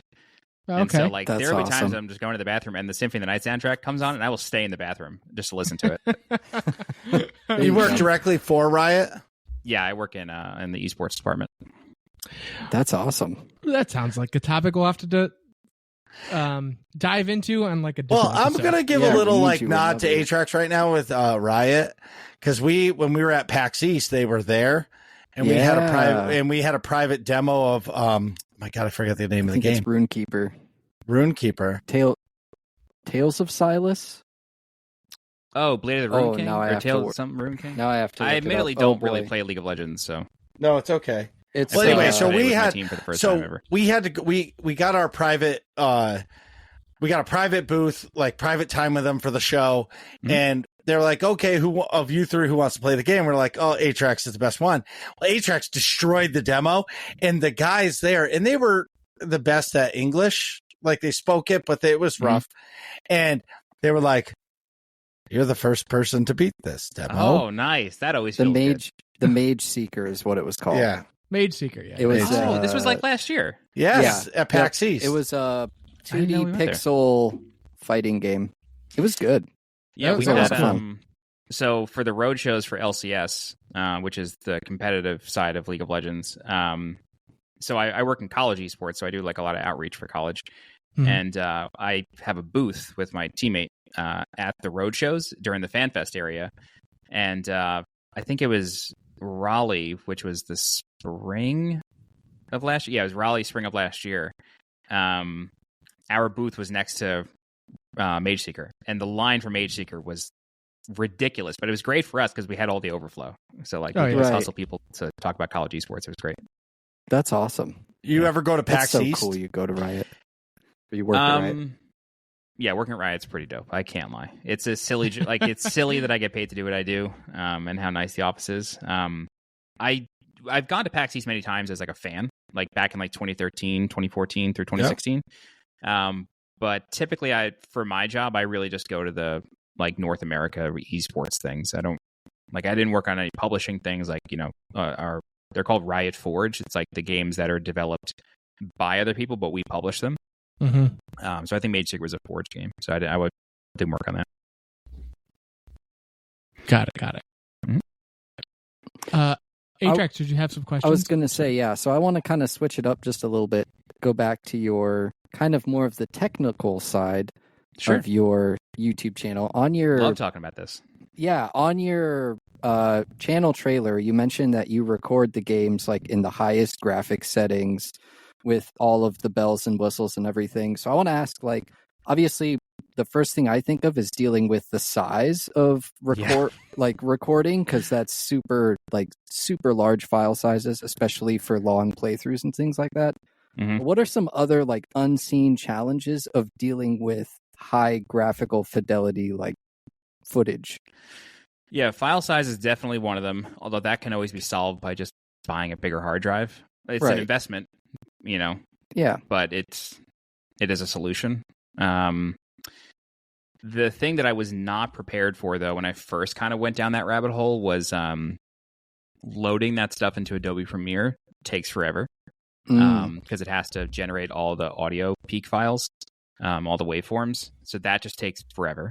But then also when you're editing the footage itself, especially when you're editing footage captured with HDR, which is high dynamic range, which like is a better color gamut. Your blacks are deeper, your Mhm. like outlines are sharper, and the colors are just more rich in general. Premiere supports it, but not well. And so like the exported file is completely fine. But when you're editing, sometimes the colors are completely warped.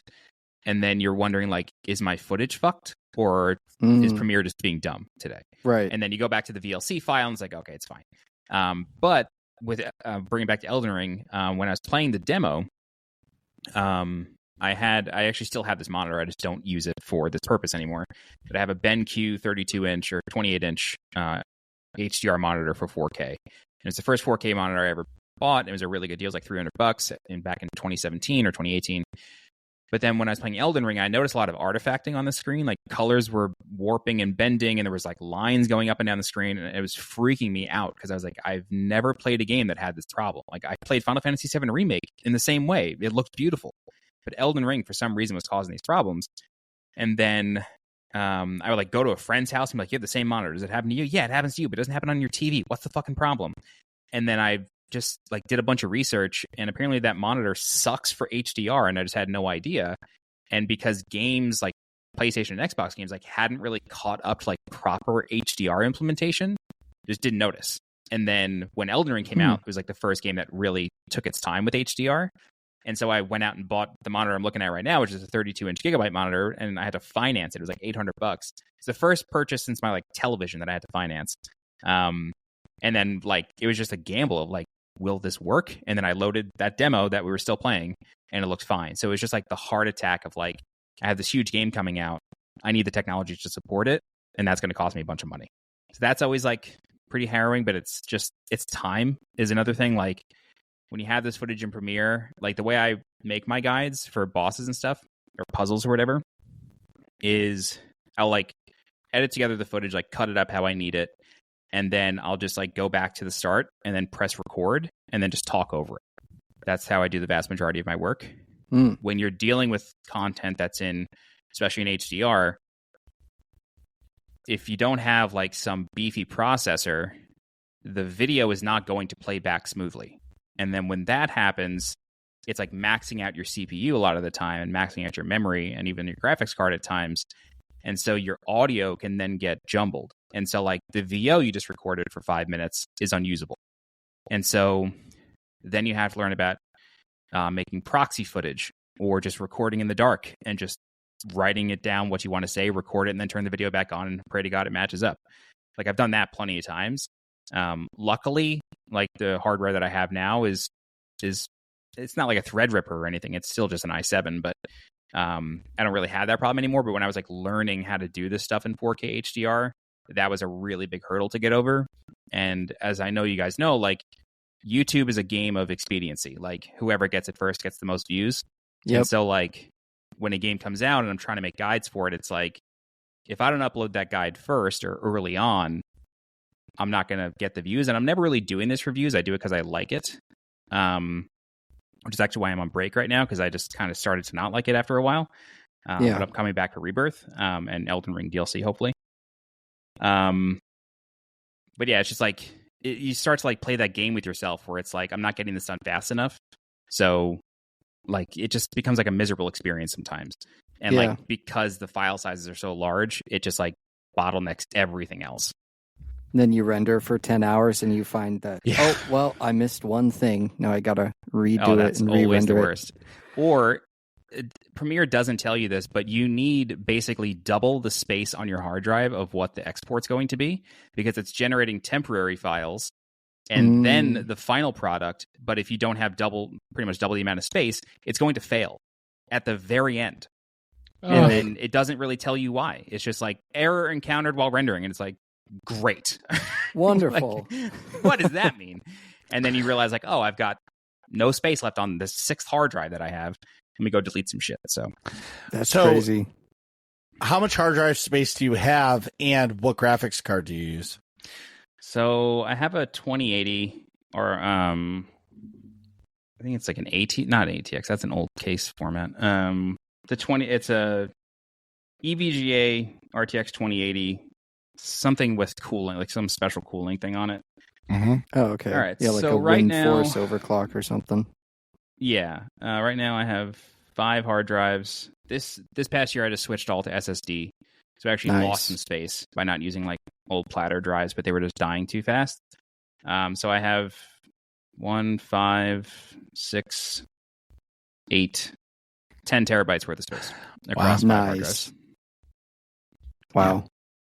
Impressive. That's why I take so many notes, because I need to know where everything is, so I'm not wasting time looking for it. Most impressive. And that brings makes up sense. A follow-up You'll find question. them full of surprises is the next line. Right. So then what are the worst and best optimized games that you've played or recorded? Elden Ring's up there, and like, look, I'm gonna say this as somebody who's not an expert in HDR. It's just what looks good to me, so I can't say like, oh, they really paid attention to the gamma wave. I don't fucking know. No, it's just your experience, of course. Yeah, Elden Ring is up there. Demon Souls on PS5 is up there. Spider-Man as well. Really, like any first-party Sony game is going to be up there. One, because they're making the televisions that they want to display it on. Two, they are part of the Blu-ray consortium, so like they know the technology extremely well.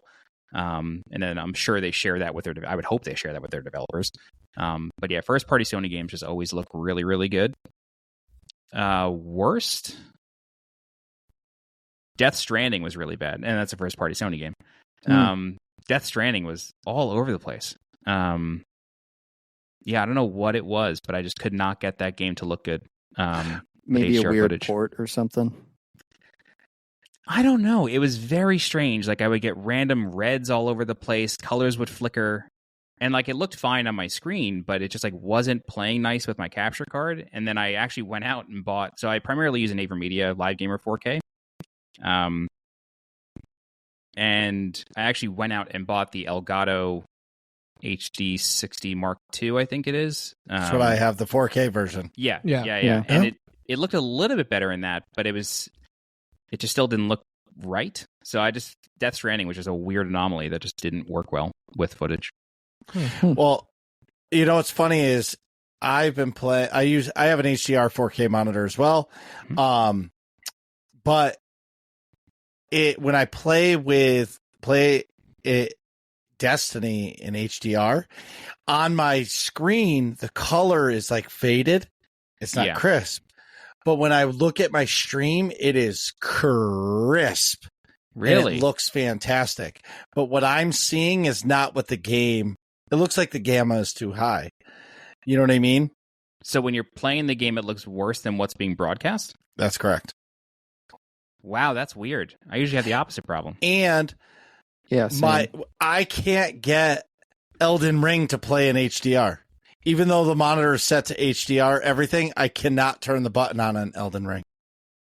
It almost seems like a monitor thing. Are you playing on PC or on console? PC only. Huh. Well, like in the settings, I cannot turn on HDR. It's the craziest thing. Do you have two monitors? Yep. Are they both HDR? No, just one. That is very likely why. Oh, yeah. Try Wrong disconnecting main one of your monitor monitors just to selecting. run a test. Like disconnect one of your monitors and see if it works. That's interesting. It could be somewhere in your daisy chain too. Like maybe it's falling off. I don't know what your capture setup is, but Oh, I just right here. Yeah. 3090. These are the joys. This is why I don't help anybody. Like I'm so against helping people stream and set up channels because it's like it doesn't matter. Like none of this works when you want it to work. I can't solve every problem. I can barely solve my own problems. So like, and I'm also watching tutorials from 12-year-olds who figured it out before I could. So like, that's what I'm going to tell you to do. I can help somebody set up a basic stream. Like, hey, this is what the sources do. Yes. This is how to get your scene set up. We can do all that. Anything beyond that, it's on you. Yeah. You got to figure it out. Yeah. It's.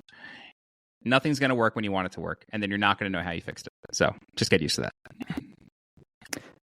I have a final question.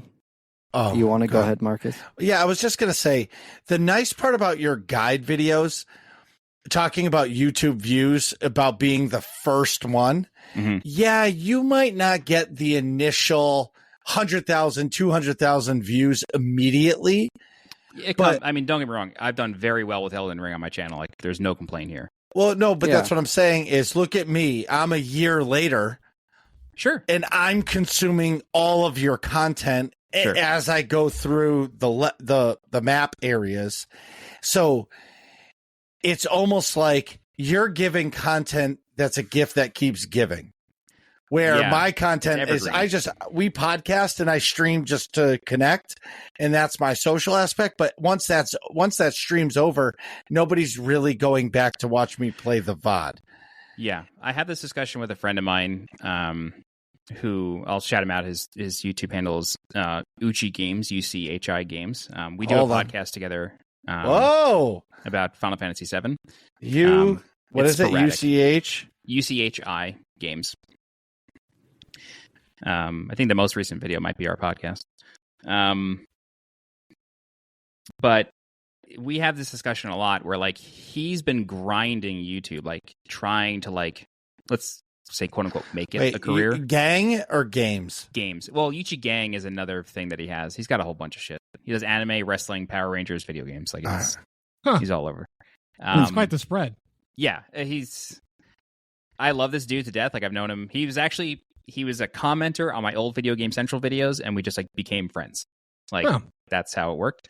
But like we talk about this a lot of like the business of YouTube, and he's always like, man, like I don't make any money off this stuff. Not that money's a motivator, but it's like you put so much time into this, and then you make $6 on a 2-hour video that you put 30 hours into, and it's like, dude, I get it, but I can't exactly relate because my content is evergreen. It's not topical. I mean, I'm always going to get the most views when a game comes out, but like it's always there. Someone's always going to need help, and so it's always generating some form of revenue for me. And it's like, I feel really lucky that that's the form of content that I enjoy making, because I could not imagine trying to like have like something topical all the time to put out. It sounds exhausting. Yeah. Not to bring you guys down. But No, not at all. Okay. I don't know how you guys do it. No, well, we're a podcast, and You've seen how we prepare for the show. yeah, right. Well, You were You here are- for the pre-show. You are miles ahead of other people. That's what I'll say. You have a run of show. we- thank you. That's true. Yeah. it's It's been just doing it's it nice to have the rough skeleton Yeah. of like Yeah. what you're walking into. And but the other thing too is we know, well, I can only speak for myself. I know my lane and I enjoy it, right? We podcast and I stream. Yeah. I would love, if I could go back in time, it would be making videos. But I do know what you're saying. There's somebody, was a Destiny lore creator. His name's Mylan Games, and his content was awesome. But when Destiny took up, Yeah, you have he's no like, control. well, right. And he's like, look I have to start playing other games and doing more content for other games. Cause he's like, I'm being honest with you guys. I just spent a week making this lore video and I have 212 views. Yeah. I have thousands of those videos. Right. Yep. And he's like, and 2 months ago, the lore video I made has 1.2 million views. So something happened. Yep. So Yeah, and I that's know good. what. Well, I know what. That's why I don't make Atrax gonna guides say. for esports games or MMOs, because it's like, one, I'm going to get burnt out playing them, but also this information is going to change as soon as they patch it. Yep. Yeah. So, no Mm. point. Oh, good So- point. I have to ask kind of a fun, frivolous question, taking it in kind of the Wayback Machine. Sure. Is the new Super Luigi U DLC worth the $20 price tag? Dude, I saw this question on the Run of Show, and I was like, holy shit, they actually looked at my first video on this channel. Oh, you know it. I went right to YouTube. I clicked the little oldest section, sort by oldest. I love that you asked Absolutely. this. No, I don't think it is. And I think Nintendo knew this because they released it in an all-in-one package for like $29.99, like a year later. Okay. Yeah. Yeah. They were waiting. So what's really funny is I've dabbled in reviews before, but like I always really admired this guy Brandon Jones from Game Trailers and now Easy Allies, although he's retired, but he still does VO for them. Mhm. But the way he narrates reviews and reads the scripts is just so good. And so like that review is me emulating Brandon Jones's narration. And like that's why I say like, will this game be remembered or will it be lost in the sands of time? And then I edit it and like time out a level, like I get caught in the timer. Yeah. But I really did like that game. Like I liked that more than New Super Mario Bros. U because the levels were so short. You were constantly panicked. It was so anxiety inducing.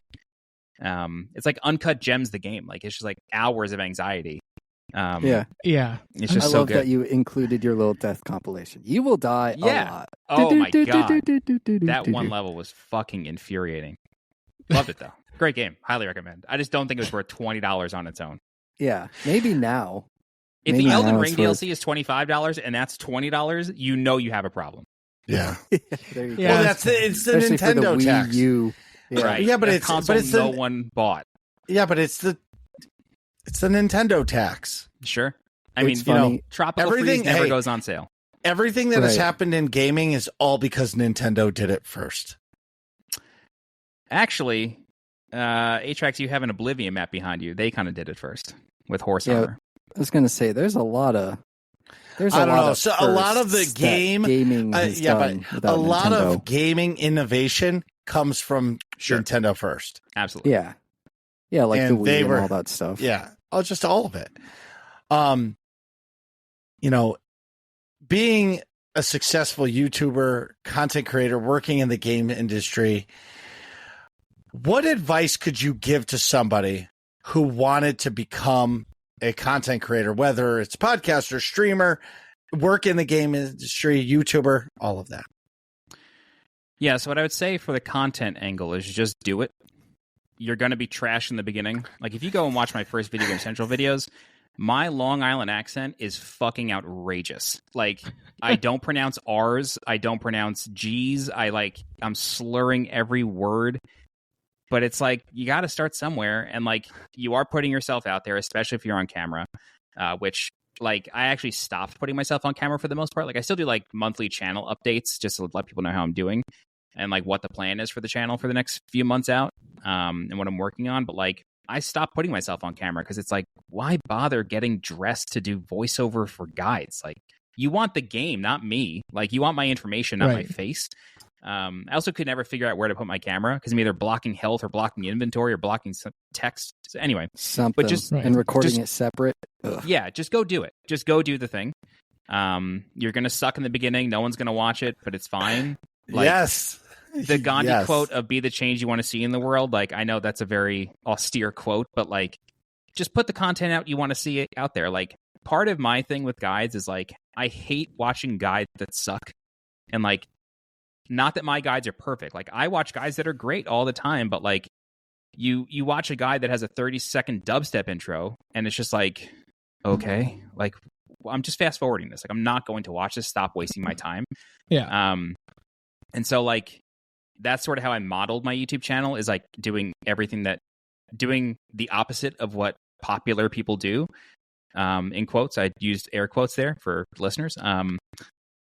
Like, people with like really quick cuts, really quick edits, like hard zoom on face with a sound clip, like just that like attention span destroying kind of editing I am like so against. And like, I'm in videos that do it, and it's like my friends edit those or people edit those, and it's fine, but that's not my style. Yeah. I highly recommend respecting your viewers' time, but like also respecting them as an intelligent individual. And that's why, like, in my walkthroughs, like, there are periods where I don't say anything because it's like, I don't have anything to say. And I'm not going to just talk for the sake of talking. That's stupid, you know? Yeah. And like, I got a comment on a video the other day. It was for a Tears of the Kingdom guide, for, I forget the name of the shrine. They all have weird names, but it's the shrine on Eventide Island. And in Breath of the Wild, when you get to Eventide Island, they strip you. No weapons, no gear, no nothing. Survive. Like, Right. Tropic Thunder, survive. But in Tears of the Kingdom, you keep everything, and your goal is to just destroy a bunch of moblin camps. That's it. And so in the guide, I was like, I'm not going to show you 40 minutes of me clearing out moblin camps. I'll just show you where the camps are and where the shrine is at the end. And then somebody commented saying like, oh, here's a guide that doesn't actually show me anything. And it's like, do you want 40 minutes of me just whacking moblins with a stick? Like, is that what you want? Like, I don't think that's a good use of your time. You can come here completely decked out and just air raid these people, and they're never going to touch you. Like, it's up to you how to play the game. I'm just going to show you the way through. So like, that's kind of my philosophy, and I wish more people did that, but that's me talking selfishly. So just put the content out there that you want to see. The viewers will come eventually. And if not, just make sure you are enjoying what you're doing and you're not burning yourself out. And I say that as somebody who has burnt himself out several times, including 6 months ago with Tears of the Kingdom. So like, listen to your body, listen to your mental health, just do what makes you happy. Because if you're chasing fame, or if you're chasing numbers or metrics or money, you're going to fail. Guaranteed. There are millions upon millions of YouTubers out there. A couple hundred make a living off of it. So just, that's sort of my spiel. Yeah. That's awesome. Great advice. Well, Thanks. it's superb advice. And why was it Tears of the Kingdom that broke you? Good question. and I actually had to go back and play Breath of the Wild to confirm it. I didn't like the game. I thought it was good. I think it's a good game. And I love games. I love sequels to games that are set in the same world. Like Final Fantasy X-2 is a really good example. I think the story of X-2 is hot trash. But I loved going through that world again and seeing like how people moved on from the events of the first game and like how the world has changed, how civilizations have come together. But you're still going to the same exact locations, often in the same exact order. But now there's like secret areas that are added on, or there's a cave where a cliff face was, and like they just sort of add into it. I love stuff like that. But I think through the building system, which is a technical marvel according to everybody's ever written about it, like the Ultra Hand system and the Ascending system, like those are insane mechanics, and I don't understand how they work. But I think the game gives you too much freedom. Like it sort of loses its identity because it's trying to do so many things. It's a builder game first and a Zelda game second. That's how I felt when I played it too. Yeah, and so like you walk into a shrine and there's 156 of them. And you walk into 100 of them and they can be solved in a million different ways, which is a lot of fun for some people. But it was just boring to me. Like I made 156 whatever it was videos, temple walkthroughs, everything. And it didn't feel like I was doing anything. Like I was giving the same advice in dozens and dozens of videos of go over here, stick this to that, and the shrine. That's it. There were a couple really unique ones. Like there's a shrine where it looks like one of those Roru's blessing shrines where you just walk in and get the blessing. But instead it like the shrine itself flips vertically, and then you've got to like shoot torches to light them. And like, but you're in the space that you've been 100 times before, but now it's like on its head, literally. And like, those were very unique experiences. And so when I went back to, like, after I finished the game, I was talking to a few friends about it, and I was like, I don't feel the same emotion when I think about Tears of the Kingdom that I did Breath of the Wild. And like, I think Tears of the Kingdom's story and storytelling is miles ahead of Breath of the Wild. I think it's a really good story. I think the twist is excellent. I think the final bosses are excellent. But I just didn't feel the same. And so I went back and played Breath of the Wild, and I was like, no, this is better. Like it's still so free. You could do anything in any order, but the challenges are contained. And so there's only really one way to eat a Reese's in that game in terms of like shrine solutions. Yeah. You can get creative and stupid and like break the physics. That's always fun. But, like that's not the intended, like they weren't designed with that in mind. That's just a side effect of the systems. Whereas in Tears of the Kingdom, it's like they have to allow for dozens of solutions. And so none of them are challenging, except for a couple. Literally, on one hand, you can count them. And I also noticed that while I was recording it, because there was so much in the game, there's 156 shrines, 6 dungeons, and whatever, my chest was hurting from doing all the VO. And like that was sort of a bit of a wake-up call of like, I should probably be healthier before I do something like this. And so like I've lost 30 pounds in the last 4 months. Like I'm like really taking this time off very seriously. But it like Tears of the Kingdom, like I always said, I wish I had this channel when Breath of the Wild came out, because I would have loved to have done walkthroughs for that. That's like it's one of my favorite games. And so when Tears of the Kingdom was coming out, I hyped it up so much in my head, and I would just kept playing it even though I wasn't having as much fun. Like there are great moments in that game, but the actual game is not, to me, it's not as fun to play. But I don't like builder games, so I just don't think it was for me. But because it had Zelda in the title, I was like, this has to be for me, right? So I just burnt myself out. I think it's a great way to describe it. It's a builder game first, and it's a Zelda game second. Because I was wondering, like, finding myself also not enjoying Tears of the Kingdom.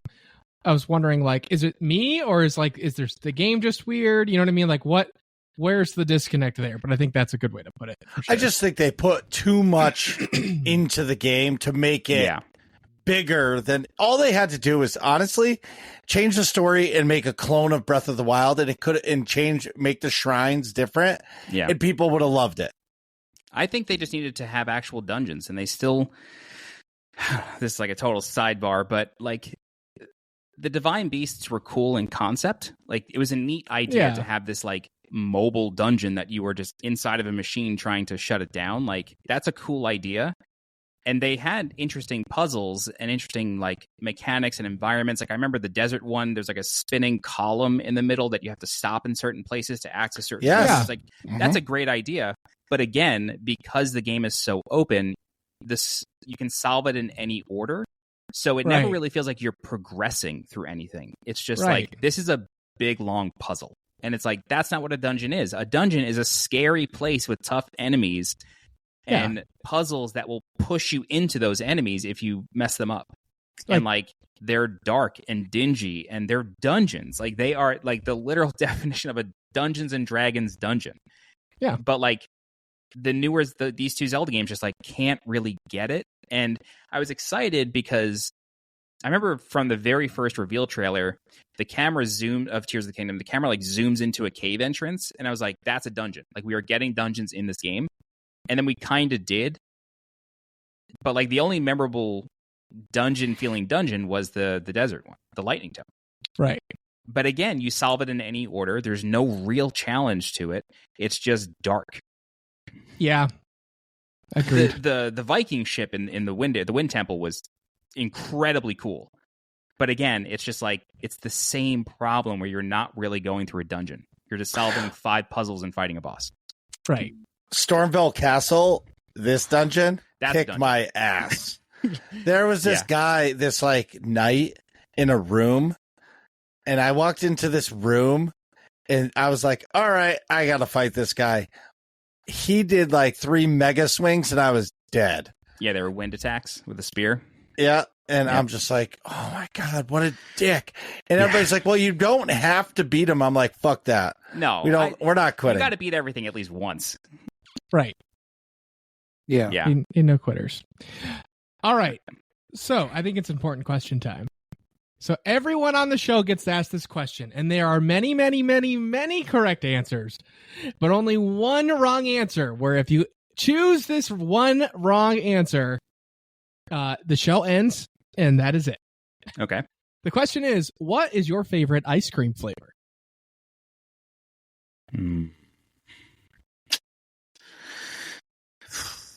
Odds are you will be safe, but there is one wrong answer. I'm really thinking. But he lives in LA, so there's a chance. Oh boy. I prefer milkshakes over just eating a bowl of ice cream. Okay. So I feel like that changes the answer. My You can favorite give- thing is a vanilla malted milkshake. Okay. And I feel like a Solid. 900-year-old man saying I'm malted, but I just love them. I get it. But maybe like cookies and cream might be like my favorite. No, I'm sorry. No. Sorry. Ben and Jerry's has a cheesecake, a cannoli ice cream. Okay. If Yep. you can Ooh. ever find that, good luck like quitting it. All Okay. right. It Cannoli is ice so cream. good. Yeah. Fair enough. That is an acceptable answer. Absolutely. What's the wrong answer? The wrong answer is pistachio.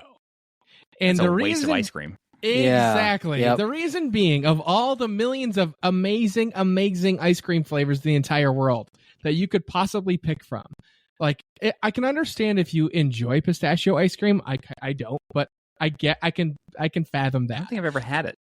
But if you Why would choose you? Right. pistachio as Mhm. your number one favorite of all the ice creams that have ever existed and ever will exist, there's something wrong with you. You're a psychopath, and the show ends. That's Yeah. fair. Have you ever had somebody say it? Yes. Yep. Twice. Yep. Twice. I've never met 2 people who like pistachio ice cream. That's crazy. It's in, They're wild, man. in 230 episodes, we found 2. Okay. But where can people find you? YouTube.com/SweetJohnnyCage or my Discord. That's basically it for now. That's all you need. That's it. I'm That's all done. you need. I don't mean to interject. I know you're doing closing, but I didn't answer the second part of Atrax's question about like the gaming industry side. Oh, And I did want to I always try to take this opportunity when I have those to answer that question because yeah. I've known what I wanted. I've known that I've wanted to work in the game industry since I was 6. Like Nintendo Power used to send home these VHS tapes of like game previews, and the Donkey Kong Country one, I still go back and watch it all the time. That made me want to work in video games. But because I knew that at 6 years old, I felt like it was taking forever to get a job in the industry. And I felt like until I worked at a publisher, it wasn't a real job in the industry. Like it was just some tertiary ancillary thing. Yeah. So what I try to tell people is if you want to work for a game developer or a publisher, at least in my experience at Riot, we are always looking for people who can just come in and get a job done, like right away. Not that you just do one job and then you're gone. It's just like we have work. The work needs to get done. So a lot of people, including myself when I was younger, like they hang their dreams on one company or two companies. And if they don't get a job there, they feel like an absolute failure and that's never going to happen. So if you want to work in the games industry, find any job related to video games or not, and just go do that job. I didn't start working for Riot till I was 33, 32. And before that, I had a bunch of like random esports production jobs. I was running tournaments. I was doing my own thing. And because I've been doing it for a lot of my life since I was 13, it felt like it was taking forever and it was never going to happen. But then once I kind of started to make connections through these jobs that at first I was kind of frustrated to have and they didn't feel like they were enough. But once I started to make connections from those jobs, that's when doors really opened for me. And so if you want to work in the games industry, just go do something. And then that will help build your resume and give you a lot of experience. So when you do interview with these developers and publishers, you can say, what's your problem? I know how to fix that. And like, you're a much stronger candidate. And like, I interviewed at Riot in 2013, 2014, 2015, 2017, and like 2018. I interviewed there many times, got very far in the interview process every time, and it never happened. And then because of the job that I went and did afterward from 2017 to 2021 or something like that, I was basically poached out of that job by Riot. Like I was on a contract, my contract was up, and they were like, what are you doing? And I said, nothing. I said, okay, do you want this job? Interviewed for it. Great, you got it. And it was just like, they were my client at this other job. It just worked out. So like, just go do other things. And if you just like work really hard and like hustle and bust your ass and like opportunities come your way, you're going to be much more prepared for them than you would have been had you just been like hanging all of your hopes on one company or one specific job. So that's always my advice to people. That's really a great way to explain it. And I say it in a very different way. Nobody's entitled to a job that they like. Oh, I felt entitled to many jobs at Riot. Right. But what I mean is nobody's entitled to a job that they actually like. You have to earn the job that you want. You know what I'm saying? And it takes a while to get there. And then I remember earlier in the show, you had a question for me. Yeah. Why were you looking for bosses in Elden Ring? Because I get the itch. It scratches a huge itch for me. I don't really care about exploring. I like the hard challenge, right? Like Nick is a single player RPG guy, does every side quest. That's him. Me, I'm more social gamer, but like doing hard mode raiding and nightmare raiding or whatever they call it in WoW, mythic raiding. It's really hard. And you need the 8 people that you're on your raid team to all do the same thing in order to win. What's awesome about Elden Ring is it's just me. So when I fuck it up, it's on me. And so finding the bosses, I think, is a big part of the game. And that gives you the materials you need to level up your said weapon. And Atrax has always said to me, because I was always like, I got to level up. And Atrax like, it's a wrong mindset in Elden Ring. You don't need to level up. You need to learn the mechanics. Yeah, to be able to do it. Level up. Right. I need to level up, not level up my character. Yeah. But what I do realize is you do have to level up in the game. You really need to level up your weapons. Yes. Because like who cares if your vigor's at 30 or 70, right? You're still going to get hit by the boss. And if your level, like you saying, when you were going against Ganon with 20 hearts, you didn't give a shit if you got hit 5 times. Yeah. Because you're like, I'm God right now. Yeah. Where if you're, I see these people do this level 1 and the guy's running around in underwear. That's and they're using a club. Like, that's not to me, that's not fun at all, right? Yeah. That means you're just really good at these games. There's a guy in my Discord, Daniel Cockerill, who like for months was just like, oh, I beat the game doing this. I beat the game doing this. And I actually created a role for him specifically of absolute legend. Because I was like, you should make guides. Like, I'm a fucking idiot compared to you. Like, I don't know how you're doing this or where you even find the motivation to do this. Like, level 1 bullshit run with some dumb challenge. It's like, how do you do this? I don't get it.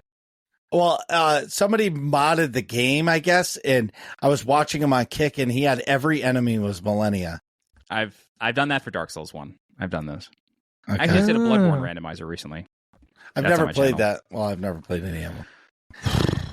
Man. Well, that's why I am really looking forward to this because, like, other than Tuesday nights moving forward, it's all going to be Souls games. Mhm. And I feel like it's going to be a really good progression for me. And people seem to love me get punished. Oh, yeah. My favorite streams to watch are either speedrunners or people playing Souls games for the first time. Mostly because of like a sadistic, like, oh, I can't wait till you fucking die. But Yes. also, it's just like I love when like the gears are turning in people's heads and you can see them figure it out. And then the elation you feel when you finally kill some, like you were talking about in one of your streams, the boss of Castle Morn, the Leonine Misbegotten. And like you were like, I just fought this crazy red-headed, two-handed sword-wielding psycho wolf thing. I was like, I know exactly what that is, and I know exactly how it feels to kill that thing. And you just feel so good afterward. And that feeling literally never goes away. Well, shout out to somebody in the community, Jen Enigma. She said, you should try the bosses without summons. Yeah. Because I was going into every boss fight in the beginning. Like, I killed Margit and Godric with summons, and I felt like I cheated myself after. And I would call my friend, and I would say that, and they're like, hey, it's in the game. You're meant to use it. And I'm like, yeah, but this game is also meant to beat the bosses solo. Yeah. And if you, like, I'll use an example. There's a boat boss, right? And yeah. I love the those canoe dudes. boss.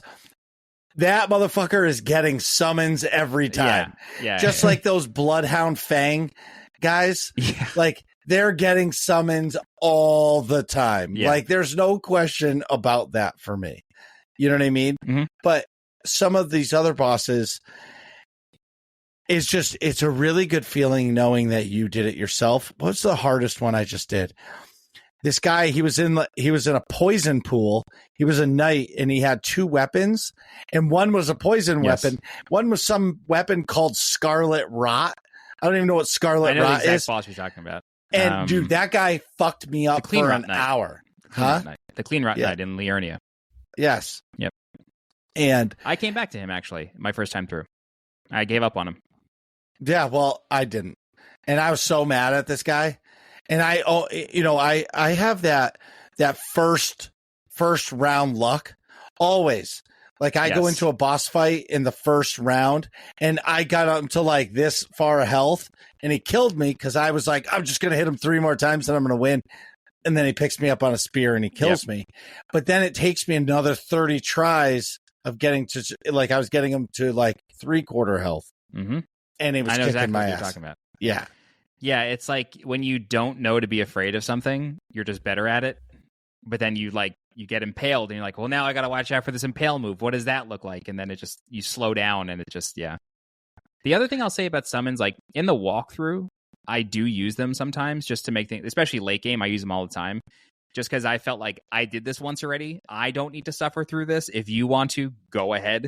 But also, like, and I say this is a bit of a purist, but like, oftentimes with summons, the game doesn't, like, bosses don't know how to deal with getting hit at 2 sides at once. Like, it just doesn't know what to do.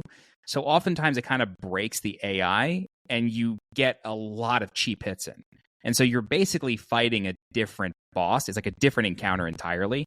And this dates back to Demon Souls. Demon Souls bosses have no idea how to deal with magic. Magic is so powerful in Demon Souls because you get to stand at range. Very few bosses have gap closers. It's really just like Flame Lurker that does. But he's weak to magic. So it's like literally his stats are weak to magic. And so when you're summoning either human or AI or even the Spirit Ashes, it's like it's confusing the boss a lot and you're kind of getting a different experience. But they are in the game. Use them.